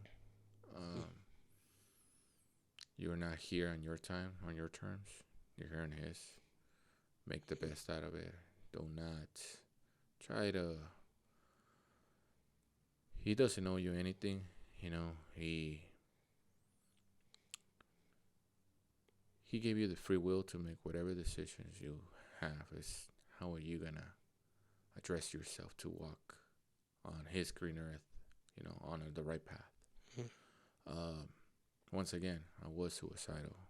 I was having a lot of trouble. Then it came to being suicidal to PTSD. Now I had anger issues. I seek help, and then I started realizing, you know what? Why was I trying to live life a day at a time when I could live it, you know, for a long time? Mm-hmm. So what I've taken of life was stop trying to be pissed about what's going on. He has everything in stone written how it's supposed to be. Just live life. I even stopped reading the horoscopes for the same reason. I thought I was changing my path because I was trying to do what the horoscope was saying to. It's coming your way or whatever. Exactly. Yeah. And no, it's just one of those that I see that whatever you have, bring it on because it's gonna be welcome with open arms. So and it's worked so far. Honestly, I see nothing but blessings. Even if they're small, you appreciate them. You make them into a big thing. Once again, you know, 2 divorces, life gone to shit, you know, you still leave everything to him. And once again, not so much of a religious person, not the greatest example. Don't go to church. I just believe that every time that I have asked, I got rewarded for it. So that's what I have taken in life. Don't have to go to church to have faith, brother. Nope, and I love how that sounds. And even my buddy Roy, once again, I love that man to death. Shout out. He brought up a good point. You know, I do want to get married again, but over here trying to please the church. He squared me up real quick. It's like, hey, remember, when 2 or more, that's the church. So nothing like a friend, a family member, someone. It doesn't have to be a priest to get God's blessing. Correct. So I was like, once again, he brings you back. So once again, common sense and the way they talk and the way they help you understand the word, the message, those are great friends right there. And God puts them 100%. In your way for the same reason. And look where we're at right now. From injuries. True. To overcoming and growing. Overcoming. Look at you, broken back. Over here, you know, the leg. And yeah. Bro, you look better than before. Thank you. I appreciate that. I honestly could tell you that, and I wish I could see you at the soccer. I want to see you there. Hey, I want to see. That's my goal. I'm trying to get back. One of those things that we gotta put a check in the box. Yeah. And I want to get back on the field. I'll tell you yes. You got to convince my family, because that's another big no. They're like, you and two wheels is never again. Well, that's the thing, though. Remember. Once again, remember when I told you my mom never wants to see me married? My mom doesn't want me to do anything when we're being married. Who are we trying to please? What are we trying to please? We're trying to please ourselves for God's decision and giving us the free will. Okay. Or are we trying to please others? We're always trying to please what we need. It's true. When we start pleasing others, we're not caring about ourselves. It's very true. I say fill your cup first. Once again, my buddy Roy is the one that always keeps me track with that thinking. So, telling you, that man he put me in his path, he put him in my path, and that's awesome. It's for being truck drivers. Yeah, that we cross paths maybe once in our life, and we talk every day now, and he does a lot of he does a lot of. I'll send you his link for his stuff. Cool, I'd love it. But thank you for having me once again. Of course, I'd love to have you again. It was a great time. Yeah, definitely. Pleasure, dude. My pleasure. Yeah. Till next time. Yeah. Till fucking next time.